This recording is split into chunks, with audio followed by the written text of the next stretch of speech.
ਅੱਜ ਆਪਾਂ ਬਿਹਾਗੜ ਰਾਗ ਦੀ ਜਿਹੜੀ ਵਾਰ ਹੈਗੀ ਆ ਚੌਥੀ ਪਾਤਸ਼ਾਹੀ ਦੀ ਉਹਦੀ 11ਵੀਂ ਪੌੜੀ ਲੈ ਰਹੇ ਹਾਂ ਜੀ। अंग 552 552 श्लोक महला चौथा। बिन सतगुर सेवे जी के बंधना जेते कर्म कमाए। ਇਹਦੇ ਵਿੱਚ ਇਹ ਨਾ ਸ਼ਲੋਕ 4 ਲਾਈਨਾਂ ਦਾ ਸ਼ਲੋਕ ਹੈਗਾ ਔਰ 4 ਲਾਈਨਾਂ ਦੇ ਵਿੱਚ ਜਿਹੜਾ ਹੈਗਾ ਆਪਾਂ ਨੂੰ ਮਹਾਰਾਜ ਹਰੇਕ ਲਾਈਨ ਦੇ ਵਿੱਚ ਕਹਿ ਰਹੇ ਆ ਭਾਈ ਬਿਨ ਸਤਿਗੁਰ ਸੇਵੇ ਜੋ ਬ੍ਰਹਮ ਗਿਆਨੀ ਜੋ ਗੁਰੂ ਜਿਹੜੇ ਹੈਗੇ ਆਪਾਂ ਨੂੰ ਸੇਵਾ ਕਰਨ ਨੂੰ ਕਹਿ ਰਹੇ ਆ ਮਾਲਕ ਪਰਮਾਤਮਾ ਦੀ ਸੇਵਾ ਧਿਆਨ ਸਿਮਰਨ ਭਗਤੀ ਵਿਚਾਰ ਬੰਦ ਕਰਨੇ ਇਹ ਜੋ ਵੀ ਆਪਾਂ ਨੂੰ ਜਿਹੜੇ ਹੈਗੇ ਆ ਸੇਵਾ ਜਿਹੜੀ ਹੈਗੀ ਜੇ ਆਪਾਂ ਨਹੀਂ ਕਰਾਂਗੇ ਤੇ 4 ਚੀਜ਼ਾਂ ਦੱਸ ਰਹੇ ਮਹਾਰਾਜ ਬਈ ਆਹ 4 ਚੀਜ਼ਾਂ ਲਾਜ਼ਮੀ ਜਿਹੜਾ ਹੈਗਾ ਹੋਣ ਵਾਲੀਆਂ ਆ ਤੇਰੇ ਨਾਲ। ਪਹਿਲੀ ਬਿਨ ਸਤਿਗੁਰ ਸੇਵੇ ਜੀ ਕੇ ਬੰਧਨਾ ਜੇਤੇ ਕਰਮ ਕਮਾਹੇ। ਕਹਿੰਦੇ ਜਿੰਨੇ ਵੀ ਕਰਮ ਕਮਾਏਗਾ ਧਿਆਨ ਸਿਮਰਨ ਤੋਂ ਭਗਤੀ ਤੋਂ ਇਲਾਵਾ ਜੋ ਕੁਛ ਵੀ ਕਰੂੰਗਾ ਭਾਵੇਂ ਤੂੰ ਗਿਆਨ ਇਕੱਠਾ ਕਰ ਲਾ ਤੀਰਥਾਂ ਤੇ ਨਹਾ ਲਾ ਜੋ ਮਰਜ਼ੀ ਕਰ ਲਾ ਉਹ ਤੇਰਾ ਗਿਆਨ ਹੀ ਤੇਰਾ ਜਿਹੜਾ ਹੈਗਾ ਜੀ ਦੇ ਬੰਧਨ ਬਣ ਜਾਣੇ ਉਹਨੇ ਹੀ ਤੈਨੂੰ ਫੜ ਲੈਣਾ ਹੈ। ਤੈਨੂੰ ਗਿਆਨੀ ਦਾ ਹੀ ਕਮਾਂਡ ਆ ਜਾਣਾ ਗਿਆਨੀ ਦੀ ਹਉਮੈ ਆ ਜਾਣੀ ਗਿਆਨ ਦੀ ਹਉਮੈ ਆ ਜਾਣੀ। ਜੇ ਕਮਾਈ ਨਹੀਂ ਕਰੇਗਾ ਤੇ ਬਿਨ ਸਤਿਗੁਰ ਸੇਵੇ ਜੀ ਕੇ ਬੰਧਨਾ ਜੇਤੇ ਕਰਮ ਕਮਾਏ ਜਿੰਨੇ ਵੀ ਕਰਮ ਕਰ ਰਿਹਾ ਆ ਧਿਆਨ ਸਿਮਰਨ ਤੋਂ ਇਲਾਵਾ ਜੋ ਕੁਛ ਵੀ ਕਰ ਰਿਹਾ ਆ ਉਹ ਤੇਰੇ ਵਾਸਤੇ ਬੰਧਨ ਹੋਏਗਾ ਪਹਿਲੀ ਚੀਜ਼। ਦੂਸਰੀ ਬਿਨ ਸਤਿਗੁਰ ਸੇਵੇ ਠਵਰ ਨਾ ਪਾਵੇ ਮਰੇ ਜੰਮੇ ਆਵੇਂ ਜਾਏ। ਦੂਸਰੀ ਚੀਜ਼ ਤੈਨੂੰ ਤੇਰੀ ਗਤੀ ਨਹੀਂ ਰੁਕਣ ਵਾਲੀ ਇਹ ਪ੍ਰਕਿਰਤੀ ਦੇ ਵਿੱਚ ਰਹੇਗਾ ਤੇ ਜੰਮਦਾ ਮਰਦਾ ਰਹੇਗਾ ਤੇ ਜੂਨਾਂ ਦੇ ਵਿੱਚ ਘੁੰਮਦਾ ਰਹੇਗਾ ਰੁਕੇਗੀ ਨਹੀਂ ਤੇਰੀ ਗਤੀ। तीसरी चीज़ बिन सतगुर सेवे फिक्का बोलना नाम ना वसै मने आए। बगैर ध्यान सिमरन दे सतगुरु दी दसी सेवा दे तू फिक्का ही बोलेगा माया दियां ही गल्लां करेगा झूठ दियां ही गल्लां करेगा धोखे दियां ही गल्लां करेगा ते नाम वाली गल तू समझेगा भी नहीं गल करेगा भी नहीं। ਤੇਰੇ ਮਨ ਦੇ ਵਿੱਚ ਨਾਮ ਵਾਲੀ ਗੱਲ ਭਗਤੀ ਕਰਨ ਦਾ ਖਿਆਲ ਹੀ ਨਹੀਂ ਵਸਣਾ ਤੇਰੇ ਮਨ ਦੇ ਵਿੱਚ। ਬਿਨ ਸਤਿਗੁਰ ਸੇਵੇ ਫਿੱਕਾ ਬੋਲਣਾ ਨਾਮ ਨਾ ਵਸੈ ਮਨ ਆਏ। ਮਨ ਦੇ ਵਿੱਚ ਭਗਤੀ ਵਸੂਗੀ ਹੀ ਨਹੀਂ। ਚੌਥਾ ਲਾਸਟ ਨਾਨਕ ਬਿਨ ਸਤਿਗੁਰ ਸੇਵੇ ਜੰਪੁਰ ਬੱਦੇ ਮਾਰੀਆਂ ਮੂੰਹ ਕਾਲੇ ਉਠੇ ਜਾਹੇ। ਕਹਿੰਦੇ ਇੱਥੋਂ ਦੁਨੀਆ ਤੋਂ ਜਾਏਗਾ ਤੇ ਨਾਲ ਕਾਲਕ ਲੈ ਕੇ ਜਾਏਗਾ। ਮੂੰਹ ਕਾਲੇ ਦਾ ਮਤਲਬ ਆ ਮੂੰਹ ਤਾਂ ਰਹਿਣਾ ਹੀ ਨਹੀਂ ਸਰੀਰ ਤਾਂ ਰਹਿਣਾ ਹੀ ਨਹੀਂ ਹੈ। ਮਨ ਦੀ ਕਾਲਕ ਤੇਰੀ ਜਿਹੜੀ ਹੈਗੀ ਆ ਵੱਧ ਜਾਣੀ ਆ ਔਰ ਜੰਮਦੇ ਧਰਮਰਾਜ ਨੇ ਜਿਹੜਾ ਹੈਗਾ ਚੰਗਾ ਤੇਰਾ ਜਿਹੜਾ ਹੈਗਾ ਮੱਕੂ ਬਣਨਾ ਹੈ ਉੱਥੇ ਤੈਨੂੰ ਚੰਗੀ ਤਰ੍ਹਾਂ ਉਹਨੇ ਕਾਲ ਪਾਰ ਕਰਨਾ ਹੈ ਔਰ ਪੂਰੀ ਤਰ੍ਹਾਂ ਤੇਰੀ ਤਸੱਲੀ ਕਰਾ ਦੇਣੀ ਆ ਉਹਨੇ। ਆਹ ਜਿਹੜੀਆਂ ਹੈਗੀਆਂ 4 ਚੀਜ਼ਾਂ ਜਿਹੜੀਆਂ ਹੈਗੀਆਂ ਲਾਜ਼ਮੀ ਹੋਣ ਵਾਲੀਆਂ ਹੈਗੀਆਂ ਭਾਈ ਜੇ ਆਪਾਂ ਧਿਆਨ ਸਿਮਰਨ ਭਗਤੀ ਨਹੀਂ ਕਰਦੇ। ਆਪਾਂ ਨੋਟ ਕਰ ਲਈਏ ਚੌਥੀ ਪਾਤਸ਼ਾਹੀ ਕਹਿ ਰਹੀ ਹੈ। ਹਾਂਜੀ ਗੁਰਕੀ ਸਾਹਿਬ। ਹਾਂਜੀ ਠੀਕ ਹੈ ਸਾਧ ਸੰਗਤ ਜੀ। ਕੱਲ ਵੀ ਵਿਚਾਰ ਕੀਤੀ ਪਰਸੋਂ ਵੀ ਵਿਚਾਰ ਕੀਤੀ ਸਾਰੀ ਗੱਲ ਕਰਮਾਂ ਤੇ ਆ ਕੇ ਰੁਕ ਜਾਂਦੀ ਹੈ। ਕਰਮ ਬਹੁਤ ਪਾਵਰਫੁਲ ਚੀਜ਼ ਹੈ ਪਰ ਕਰਮ ਕਰਨ ਤੋਂ ਪਹਿਲਾਂ ਸਾਡੇ ਚਿੱਤ 'ਚ ਵਿਚਾਰ ਆਉਂਦੀ ਹੈ ਔਰ ਜਦੋਂ ਸਾਡੇ ਮਨ 'ਚ ਕੋਈ ਗਲਤ ਵਿਚਾਰ ਆਉਂਦੀ ਹੈ ਤੇ ਕਈ ਵਾਰੀ ਆਪਣੀ ਮਰਜ਼ੀ ਨਾਲ ਫੈਸਲਾ ਕਰਦੇ ਹਾਂ ਕਿ ਵਿਚਾਰ ਨੂੰ ਕਰਨਾ ਹੈ ਜਾਂ ਨਹੀਂ ਕਰਨਾ ਹੈ। ਕਈ ਵਾਰੀ ਆਪਾਂ ਆਪਣੇ ਉਹ ਕਰੀਬੀ ਲੋਕ ਜਿਨ੍ਹਾਂ ਨੂੰ ਆਪਾਂ ਆਪਣੇ ਜੀਵਨ ਦੇ ਬਾਰੇ ਥੋੜਾ ਬਹੁਤਾ ਦੱਸਦੇ ਹਾਂ, ਉਹਨਾਂ ਨਾਲ ਵੀ ਵਿਚਾਰ ਮਸ਼ਵਰਾ ਕਰਦੇ ਹਾਂ ਕਿ ਭਈ ਮੇਰੇ ਮਨ 'ਚ ਆਹ ਚੀਜ਼ ਆ ਰਹੀ ਹੈ, ਕੀ ਇਹ ਸਹੀ ਹੈ ਜਾਂ ਗਲਤ ਹੈ। ਤੇ ਉਹ ਇਨਸਾਨ ਕੁਝ ਹੱਦ ਤੱਕ ਸਾਨੂੰ ਦੱਸਦਾ ਹੈ, ਕਿਉਂਕਿ ਆਪਾਂ ਜਿਹੜਾ ਬੰਦਾ ਉਸ ਸਮੱਸਿਆ ਦੇ ਵਿੱਚ ਹੁੰਦਾ ਹੈ ਨਾ, ਉਹ ਬੰਦੇ ਦੀ ਜਿਹੜੀ ਸੋਚ ਆ, ਬੁੱਧੀ ਹੈ, ਉਨੀ ਕਲੀਅਰ ਨਹੀਂ ਹੁੰਦੀ, ਕਿਉਂਕਿ ਭਾਵਨਾ ਦੇ ਵਿੱਚ ਆਪਾਂ ਜੁੜੇ ਹਾਂ। ਆਪਣਾ ਜੀਵਨ ਜਿਹੜਾ ਹੈ ਉਹ ਭਾਵਨਾ ਦੇ ਬੇਸ ਤੇ ਹੁੰਦਾ ਹੈ। ਭਾਵਨਾ ਦਾ ਮਤਲਬ ਫੀਲਿੰਗ, ਤੁਹਾਡੇ ਅੰਦਰ ਫੀਲਿੰਗ ਹੈਗੀ ਹੈ, ਤੇ ਉਹ ਫੀਲਿੰਗ ਦੇ ਕਰਕੇ ਆਪਾਂ ਕਈ ਕੰਮ ਕਰਦੇ ਹਾਂ, ਤੇ ਉਹ ਜਿਹੜਾ ਦੂਜਾ ਬੰਦਾ ਹੁੰਦਾ ਵਾ, ਉਹਦੀ ਕੋਈ ਫੀਲਿੰਗ ਨਹੀਂ ਹੁੰਦੀ, ਕਿਉਂਕਿ ਉਹ ਬੰਦਾ ਬਿਲਕੁਲ ਗੇਮ ਤੋਂ ਬਾਹਰ ਹੈ। ਉਹ ਕਾਫੀ ਹੱਦ ਤੱਕ ਸਾਡਾ ਮਾਰਗਦਰਸ਼ਨ ਕਰ ਸਕਦਾ ਹੈ ਜੇ ਉਹ ਥੋੜਾ ਬਹੁਤਾ ਸਾਡੀ ਸਿਚੁਏਸ਼ਨ ਨੂੰ ਸਮਝੇ। ਉਹ ਬੈਟਰ ਸਾਨੂੰ ਰਸਤਾ ਦੱਸ ਸਕਦਾ ਹੈ। ਮੰਨਣਾ ਨਹੀਂ ਮੰਨਣਾ ਉਹ ਸਾਡੀ ਮਰਜ਼ੀ। ਇਸੇ ਤਰ੍ਹਾਂ ਜੀਵਨ ਦੇ ਵਿੱਚ ਇਹ ਕਹਿ ਰਹੇ ਨੇ ਕਿ ਬਿਨ ਸਤਿਗੁਰ ਸੇਵੇ ਜੀਆ ਕੇ ਬੰਧਨ ਜੇਤੇ ਕਰਮ ਕਮਾਏ। ਕਹਿੰਦੇ ਕਿ ਹੁਣ ਆ ਗੁਰੂ ਆਪਾਂ ਨੂੰ ਇਹ ਸਮਝਾ ਰਹੇ ਨੇ ਕਿ ਬਈ ਤੁਸੀਂ ਇਹ ਕੰਮ ਨਾ ਕਰੋ, ਇਹ ਕੰਮ ਕਰਨ ਦੇ ਨਾਲ ਤੁਹਾਨੂੰ ਨੁਕਸਾਨ ਹੈ, ਇਹ ਕੰਮ ਕਰਨ ਦੇ ਨਾਲ ਤੁਹਾਨੂੰ ਫਾਇਦਾ ਹੈ, ਭਗਤੀ ਕਰਨ ਦੇ ਨਾਲ ਫਾਇਦਾ ਹੈ। ਹੁਣ ਜੇ ਤੇ ਆਪਾਂ ਇਹਨਾਂ ਦਾ ਕਹਿਣਾ ਮੰਨਦੇ ਹਾਂ ਤੇ ਫਿਰ ਤੇ ਬੰਧਨਾਂ ਤੋਂ ਮੁਕਤ ਹੋ ਜਾਣਾ ਆਪਾਂ। ਔਰ ਗੋਰਖੀ ਸਾਹਿਬ ਇੱਕ ਚੀਜ਼ ਜਿਹੜੀ ਹੈਗੀ ਨਾ, ਇੱਥੇ ਜਿਹੜੇ ਹੈਗੇ ਮਹਾਰਾਜ ਜਿਹੜੇ ਹੈਗੇ ਆ, ਇਹ ਬਿਨ ਸਤਿਗੁਰ ਸੇਵੇ ਜੀਅ ਕੇ ਬੰਧਨਾ ਜੇਤੇ ਕਰਮ ਕਮਾਏ। ਇਹ ਜਿਹੜੇ ਹੈਗੇ ਦੁਨਿਆਵੀ ਜਿਹੜਾ ਹੈਗੇ ਆਪਾਂ ਨੇ ਰੋਜ਼ੀ ਰੋਟੀ ਕਮਾਉਣ ਵਾਸਤੇ ਜਿਹੜੇ ਕਰਮ ਕਰਨੇ, ਉਹਨਾਂ ਦੀ ਗੱਲ ਨਹੀਂ ਕਰ ਰਹੇ। ਇਹ ਜਿਹੜੇ ਹੈਗੇ ਇਹ ਗੁਰਬਾਣੀ ਸਾਰੀ ਦੀ ਸਾਰੀ ਜਿਹੜੀ ਹੈਗੀ ਆ, ਇਹ ਭਗਤੀ ਮਾਰਗ ਦੇ ਉੱਤੇ ਜਿਹੜਾ ਹੈਗਾ ਜਿੰਨੇ ਵੀ ਕਰਮ ਜਿਹੜੇ ਹੈਗੇ ਧਿਆਨ ਸਿਮਰਨ ਤੋਂ ਇਲਾਵਾ ਆਪਾਂ ਕਰਦੇ ਹਾਂ, ਉਹ ਸਾਰੇ ਦੇ ਸਾਰੇ ਬੰਧਨ ਬਣ ਜਾਣੇ ਆ। ਆਹ ਗੱਲ ਕਹਿ ਰਹੇ ਮਹਾਰਾਜ। ਹਾਂਜੀ ਵੀਰ ਜੀ। ਹਾਂਜੀ ਠੀਕ ਹੈ ਜੀ। ਹੁਣ ਇੱਥੇ ਇੱਕ ਚੀਜ਼ ਨੂੰ ਆਪ ਸਮਝੋ, ਆਪਾਂ ਕਰਮ ਤੇ ਕਰਨਾ ਹੀ ਹੁੰਦਾ। ਤੁਸੀਂ ਕਰਮ ਤੋਂ ਬਿਨਾਂ ਜੀਵਨ ਕਿੱਦਾਂ ਬਤੀਤ ਕਰ ਸਕਦੇ? ਹੁਣ ਦੋ ਕਿਸਮ ਦੇ ਕਰਮ ਹੁੰਦੇ ਨੇ। ਇੱਕ ਕਰਮ ਹੁੰਦਾ ਸਰੀਰਕ ਤੌਰ ਤੇ, ਇੱਕ ਹੁੰਦਾ ਮਾਨਸਿਕ ਤੌਰ। ਮਾਨਸਿਕ ਤੌਰ ਤੇ ਵੀ ਕੀਤਾ ਕਰਮ ਹੀ ਹੁੰਦਾ। ਤੁਸੀਂ ਡਾਇਰੈਕਟ ਨਹੀਂ ਕੀਤਾ, ਪਰ ਤੁਸੀਂ ਇਨਡਾਇਰੈਕਟ ਆਪਣੇ ਅੰਦਰ ਚਿੰਤਨ ਕਰ ਰਹੇ। ਦੇਖੋ, ਜਦੋਂ ਆਪਾਂ ਕੋਈ ਚੰਗਾ ਕਰਮ ਕਰਦੇ ਹਾਂ ਤੇ ਉਹਨੂੰ ਪੁੰਨ ਕਿਹਾ ਗਿਆ, ਗ੍ਰੰਥਾਂ ਦੇ ਅਨੁਸਾਰ ਮੈਂ ਗੱਲ ਕਰਦਾ, ਜੋ ਗ੍ਰੰਥ ਕਹਿੰਦੇ ਨੇ। ਤੇ ਜਦੋਂ ਕੋਈ ਮਾੜਾ ਕੰਮ ਕਰਦੇ ਹਾਂ ਤੇ ਉਹਨੂੰ ਪਾਪ ਕਿਹਾ ਗਿਆ। ਪੁੰਨ ਤੇ ਪਾਪ ਦੋ ਐਸੇ ਮਤਲਬ ਇਹ ਦੋ ਹੀ ਟਾਇਰ ਨੇ ਜਿਹਦੇ ਨਾਲ ਸਾਡਾ ਜੀਵਨ ਚੱਲਦਾ। ਕਈ ਵਾਰੀ ਅਸੀਂ ਪੁੰਨ ਵਾਲਾ ਕਰਮ ਕਰਦੇ ਹਾਂ, ਉਹ ਵੀ ਫਲੀਭੂਤ ਹੋਵੇਗਾ ਜੇਕਰ ਤੁਸੀਂ ਹਉਮੈ 'ਚ ਕੀਤਾ ਜੀ, ਉਹਨੇ ਫਲ ਦੇਣਾ। ਤੇ ਜੇ ਪਾਪ ਕੀਤਾ ਹੈ ਤੇ ਉਹਨੇ ਵੀ ਫਲ ਦੇਣਾ। ਇਹ ਸੱਚ ਹੈ। ਹੁਣ ਤੁਸੀਂ ਕਿਤੇ ਨੋਟ ਕੀਤਾ, ਜਦੋਂ ਆਪਾਂ ਕੋਈ ਕੰਮ ਕਰਦੇ ਹਾਂ ਤੇ ਚਿੱਤਰਗੁਪਤ ਇੱਕ ਗ੍ਰੰਥਾਂ ਦੇ ਵਿੱਚ ਇੱਕ ਲਫ਼ਜ਼ ਆਉਂਦਾ ਹੈ, ਬੜਾ ਮਸ਼ਹੂਰ ਲਫ਼ਜ਼ ਹੈ ਔਰ ਬੜਾ ਪੁਰਾਣਾ।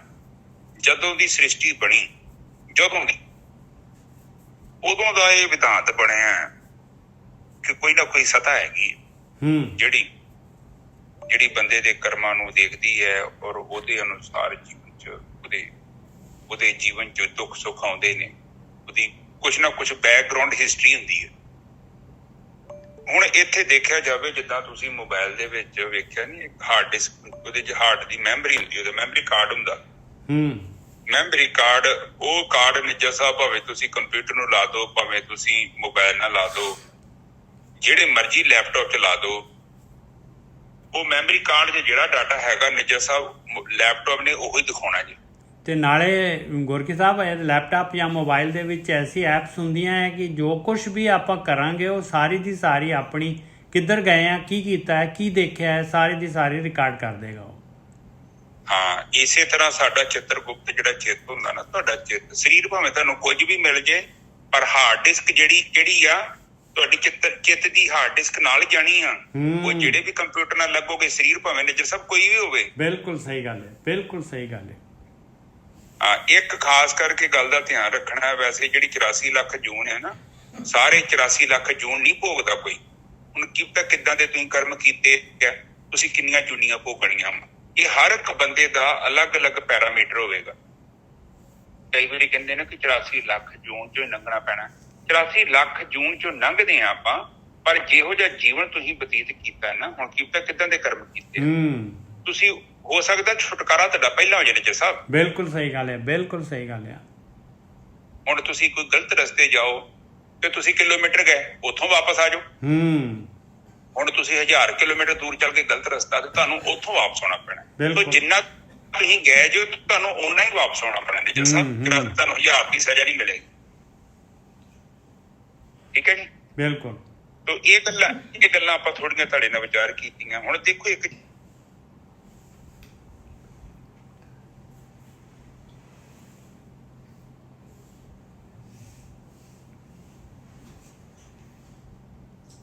ਇਹਨੂੰ ਕਹਿੰਦੇ ਨੇ ਸੰਚਿਤ ਕਰਮ। ਗ੍ਰੰਥਾਂ ਦੇ ਵਿੱਚ ਲਿਖਿਆ ਸੰਚਿਤ ਕਰਮ ਮਤਲਬ ਤੁਸੀਂ ਕੋਈ ਭੜੋਲੇ 'ਚ ਸਮਾਨ ਸਾਂਭ ਕੇ ਰੱਖਿਆ।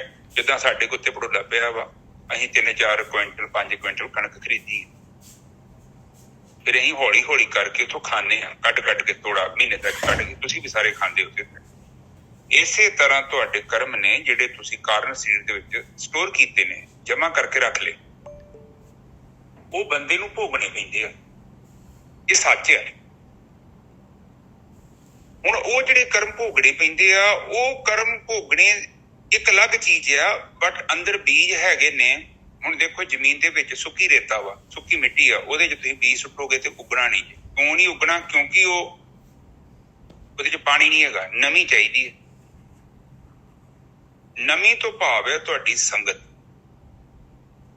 ਜੇਕਰ ਤੁਹਾਡੀ ਸੰਗਤ ਐਸੇ ਮਨੁੱਖ ਦੇ ਨਾਲ ਆ ਜਿਹਦੇ ਅੰਦਰ ਕਾਮ, ਕ੍ਰੋਧ, ਲੋਭ, ਮੋਹ, ਹੰਕਾਰ ਹੈ, ਤੁਸੀਂ ਉਹਦੀ ਸੰਗਤ ਕਰੋਗੇ ਨਾ, ਤੁਹਾਡੇ ਚਿੱਤ ਦੇ ਵਿੱਚ ਜਿਹੜੇ ਸੰਸਕਾਰ ਰੂਪਾਂ ਦੇ ਵਿੱਚ ਬੀਜ ਹੈਗੇ ਨੇ, ਤੇ ਸਭ ਉਹਨਾਂ ਫਲੀਭੂਤ ਹੋ ਜਾਣਾ। ਬਿਲਕੁਲ ਸਹੀ। ਔਰ ਇਹ ਜਿਹੜੇ ਹੈ, ਇੱਕ ਚੀਜ਼ ਹੋਰ ਇੱਥੇ ਮੈਂ ਕਲੀਅਰ ਕਰ ਦੇਣਾ ਚਾਹੁੰਦਾ, ਮਾੜੀ ਸੰਗਤ ਦਾ ਅਸਰ ਤੁਹਾਡੇ ਤੇ ਛੇਤੀ ਹੋਊਗਾ, ਚੰਗੀ ਸੰਗਤ ਦਾ ਅਸਰ ਬਹੁਤ ਔਖਾ ਹੈ। ਕਿਉਂਕਿ ਜਿਹੜੇ ਚੰਗੇ ਸੰਸਕਾਰ ਹੈ ਨਿੱਜਰ ਸਾਹਿਬ, ਉਹਨਾਂ ਨੂੰ ਮਾੜੇ ਸੰਸਕਾਰਾਂ ਨੇ ਨੱਪਿਆ ਹੁੰਦਾ, ਕਵਰ ਕਰ ਲੈਂਦੇ। ਬਿਲਕੁਲ ਸਹੀ ਗੱਲ ਹੈ। ਔਰ ਇੱਕ ਹੋਰ ਚੀਜ਼ ਹੈ ਗੋਰਕੀ ਸਾਹਿਬ, ਮੰਨ ਲਓ ਤੁਹਾਡੇ ਕੋਲ ਸੰਸਕਾਰ ਨਹੀਂ ਹੈ ਪਿਛਲੇ, ਤੇ ਤੁਸੀਂ ਮਾੜੀ ਸੰਗਤ ਕਰ ਰਹੇ ਹੋ, ਤੇ ਸੰਸਕਾਰ ਪੈਦਾ ਹੋ ਜਾਣਗੇ ਮਾੜੇ। ਹਾਂ, ਉਹ ਤੇ ਨਿੱਜਰ ਸਾਹਿਬ ਉਹ ਕਿਉਂਕਿ ਉਹਨੇ ਤੁਹਾਡੇ ਅੰਦਰ ਕੋਈ ਨਾ ਕੋਈ ਤੇ ਭੇਜਣਾ ਹੀ ਹੈ ਨਾ। ਹਾਂ, ਉਹਨੇ ਤੁਹਾਡੇ ਚਿੱਤ ਦੇ ਵਿੱਚ ਕੁਛ ਨਾ ਕੁਛ ਚੀਜ਼ ਭੇਜ ਦੇਣੀ। ਕਿਉਂਕਿ ਹੁਣ ਚਿੱਟਾ ਕੱਪੜਾ, ਕਾਲਾ ਕੱਪੜਾ, ਹੁਣ ਚਿੱਟਾ ਹੀ ਆ, ਉਹ 'ਚ ਮਲੀਨਤਾ ਨਹੀਂ ਹੈਗੀ। ਪਰ ਜਦੋਂ ਕਾਲੇ ਕੱਪੜੇ ਦੇ ਨਾਲ ਤੁਸੀਂ ਉਹਨੂੰ ਧੋਵੋਗੇ ਜਾਂ ਉਹਨੂੰ ਰੱਖੋਗੇ, ਹੌਲੀ ਹੌਲੀ ਕਰਕੇ ਉਹਦਾ ਰੰਗ ਨਿੱਜਰ ਸਾਹਿਬ ਉੱਧਰ ਆ ਜਾਣਾ। ਬਿਲਕੁਲ ਆ ਜਾਣਾ ਜੀ, ਬਿਲਕੁਲ ਆ ਜਾਣਾ। ਹਾਂ, ਚਿੱਟੇ ਦਾ ਰੰਗ ਕਾਲੇ ਤੇ ਨਹੀਂ ਚੜਨਾ, ਕਾਲੇ ਦਾ ਹੀ ਚੜਨਾ ਜਰਾ, ਕਿਉਂਕਿ ਪਾਵਰਫੁਲ ਕਾਲਾ ਵਾ। ਬਿਲਕੁਲ। ਹੁਣ ਇੱਥੇ ਤੁਹਾਡੀ ਵਿੱਚ ਫੋਨ ਆ ਗਿਆ ਸੀ। ਹੁਣ ਆਪਾਂ ਜ਼ਮੀਨ ਦੀ ਗੱਲ ਕੀਤੀ ਹੈ। ਚਿੱਤ ਰੂਪੀ ਜਿਹੜਾ ਜ਼ਮੀਨ ਆ, ਉਹਦੇ 'ਚ ਬੀਜ ਜਿਹੜੇ ਸੰਸਕਾਰਾਂ ਦੇ ਰੂਪ 'ਚ ਪ੍ਰਗਟ ਹੋ ਸਕਦੇ ਆ। ਦੇਖੋ, ਇਹ ਜਿਹੜੇ ਸਾਡੇ ਸੰਸਕਾਰ ਬਣਦੇ ਆ, ਜਿਹਨੂੰ ਕਰਮ ਕਹਿ ਲਓ, ਕਰਮਾਂ ਤੋਂ ਬਾਅਦ ਸੰਸਕਾਰ ਬਣਦੇ, ਉਹ ਬਣਾਉਂਦਾ ਹੈ ਮਨ। ਮਨ ਕਰਮ ਕਰਦਾ ਹੈ। ਬਾਣੀ 'ਚ ਵੀ ਕਿਹਾ ਹੈ, ਮਨ ਨੂੰ ਹੀ ਜ਼ਿੰਮੇਵਾਰ ਠਹਿਰਾਇਆ ਗਿਆ ਹੈ। ਬਾਣੀ 'ਚ ਕਹਿੰਦੇ ਕਿ ਐਸਾ ਕਰਮ ਤੂੰ ਮੂਲ ਨਾ ਕਰ ਜਿਹਨੂੰ ਅੰਤ ਪਛਤਾਉਣ ਦਾ ਫਾਇਦਾ ਕੋਈ ਨਹੀਂ ਹੈਗਾ। ਤੂੰ ਕੁਝ ਕਰ ਲੇਗਾ, ਬਾਅਦ ਦੇ ਵਿੱਚ ਪਛਤਾਵੇਂਗਾ ਤੇ ਕੀ ਆ, ਉਹ ਚੀਜ਼ ਤੇ ਸਹੀ ਹੋਣੀ ਨਹੀਂ ਹੈ, ਕਿਉਂਕਿ ਤੂੰ ਕਰ ਲਈ ਆ। ਇਸ ਕਰਕੇ ਕਰਨ ਤੋਂ ਪਹਿਲਾਂ ਤੇਰੇ ਕੋਲ ਹੈਗਾ। ਠੀਕ ਹੈ ਜੀ। ਇਹ ਦੇਖੋ, ਜਿੰਨਾ ਚਿਰ ਤੱਕ ਆਪਾਂ ਅਗਿਆਨਤਾ ਦੇ ਵਿੱਚ ਜੀਵਨ ਬਤੀਤ ਕਰਦੇ ਹਾਂ ਨਾ, ਦੇਖੋ ਆ ਬਾਣੀ ਤੁਕੜੀ ਪਹਿਲੀ ਤੁਕ 'ਚ ਲਿਖਿਆ, ਬਿਨ ਸਤਿਗੁਰ ਸੇਵੇ ਜੀਆਂ ਕੇ ਬੰਧਨ ਚੇਤੇ ਕਰਮ ਕਮਾਏ। ਕਿ ਜਿੰਨਾ ਚਿਰ ਤੱਕ ਤੁਸੀਂ ਅਗਿਆਨ ਦੇ ਵਿੱਚ ਜੀਵਨ ਬਤੀਤ ਕਰੋਗੇ, ਇਹ ਬੰਧਨ ਰਹਿਣੇ ਆ ਨਿੱਜਰ ਸਾਹਿਬ। ਬਿਲਕੁਲ ਰਹਿਣੇ ਆ। ਇੱਥੇ ਕੋਈ ਮਸਲਾ ਨਹੀਂ ਹੈਗਾ। ਤੁਸੀਂ ਹਨੇਰੇ ਦੇ ਵਿੱਚ ਕੰਮ ਕਰ ਰਹੇ ਜੋ, ਤੁਹਾਡੇ ਕੋਲ ਪ੍ਰਕਾਸ਼ ਤੇ ਹੈਗਾ ਨਹੀਂ, ਦੀਪਕ ਹੈ ਨਹੀਂ। ਅਗਿਆਨ ਦਾ ਮਤਲਬ ਹਨੇਰਾ, ਗਿਆਨ ਦਾ ਮਤਲਬ ਪ੍ਰਕਾਸ਼। ਪ੍ਰਕਾਸ਼ ਦਾ ਮਤਲਬ ਹਰ ਚੀਜ਼ ਕਲੀਅਰ ਦਿਖਾਈ ਦੇ ਰਹੀ ਹੈ ਮੈਨੂੰ। ਹਨੇਰੇ ਦਾ ਮਤਲਬ ਮੈਂ ਕਰਮ ਤੇ ਕਰ ਰਿਹਾ ਹਾਂ ਪਰ ਉਹਨਾਂ ਦੇ ਫਲਾਂ ਦਾ ਮੈਨੂੰ ਪਤਾ ਨਹੀਂ। ਉਹ ਦਿਨ ਪ੍ਰਕਿਰਤੀ ਨੇ ਵਿਧਾਨਤ ਬਣਾਇਆ। ਹੁਣ ਤੁਸੀਂ ਕਿਸੇ ਜੱਜ ਕੋਲ ਚੱਲ ਜਾਓ। ਇੱਥੇ ਹੁਣ ਮੈਂ ਥੋੜਾ 2-4 ਕੋਰਟ ਦੇ ਵਿੱਚ ਜਾਣ ਦਾ ਮੌਕਾ ਮਿਲਿਆ। ਬੜੀਆਂ ਜੀ ਜ਼ਿੰਦਗੀ 'ਚ ਬੰਦਾ ਹਰ ਕੋਈ ਪੰਗੇ ਲੈਂਦਾ ਹੀ ਆ। ਮੇਰੇ ਨਾਂ ਤੇ ਇੱਕ ਕੇਸ ਚੱਲਣ ਦਿਆ। ਉੱਥੇ ਕੀ ਹੁੰਦਾ ਹੈ ਕਿ ਧਾਰਾਂ ਲੱਗਦੀਆਂ ਨਿੱਜਾ ਸਾਹਿਬ IPS। ਉਹਦੇ 'ਚ ਜੱਜ ਕੀ ਕਰਦਾ? ਜੱਜ ਕੋਈ ਆਪਣੇ ਕੋਲ ਨਿੱਜਾ ਸਾਹਿਬ ਨਿੱਜੀ ਉਹਦਾ ਜ਼ਿਆਦਾ ਕੰਮ ਨਹੀਂ ਹੈਗਾ। ਕਿਹੜੀ ਧਾਰਾ ਬਣਦੀ ਆ, ਉਹਦੀ ਕੀ ਸਜ਼ਾ ਬਣਦੀ ਆ, ਕੰਮ ਇਹੋ ਚੱਲਣਾ। ਪ੍ਰਕਿਰਤੀ ਦੇ ਵਿੱਚ ਤੁਸੀਂ ਕੀ ਕੀਤਾ? ਆਲਰੇਡੀ ਜਿਹੜਾ ਵਾ ਧਰਮ ਰਾਜ ਦਾ ਮਤਲਬ ਕਿ ਆਲਰੇਡੀ ਅਨੁਸ਼ਾਸਨ ਬਣੇ ਹੋਏ ਨੇ। ਬਿਲਕੁਲ।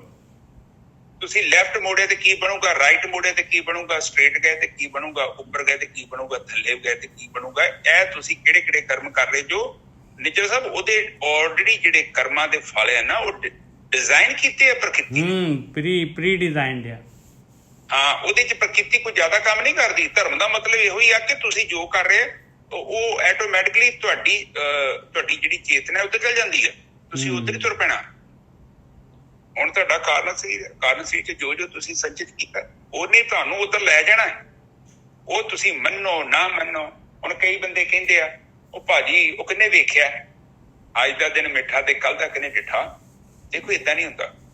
ਹੁਣ ਤੁਸੀਂ ਤੁਹਾਡੇ ਦੰਦ ਆ, ਤੁਹਾਡਾ ਲੀਵਰ ਆ। ਹੁਣ ਜਿਹੜੇ ਬੰਦੇ ਸ਼ਰਾਬ ਪੀਂਦੇ ਆ ਉਹ ਬੰਦਾ ਕਹੇ ਜੀ ਕੀ ਹੁੰਦਾ ਜੀ ਲੀਵਰ ਨੂੰ ਛੱਡੋ, ਖੜਾ ਨਜ਼ਾਰੇ ਲਓ, ਖਾਓ ਪੀਓ। ਉਹ ਰੋਜ਼ ਸ਼ਰਾਬ ਪੀ ਜਾਂਦਾ।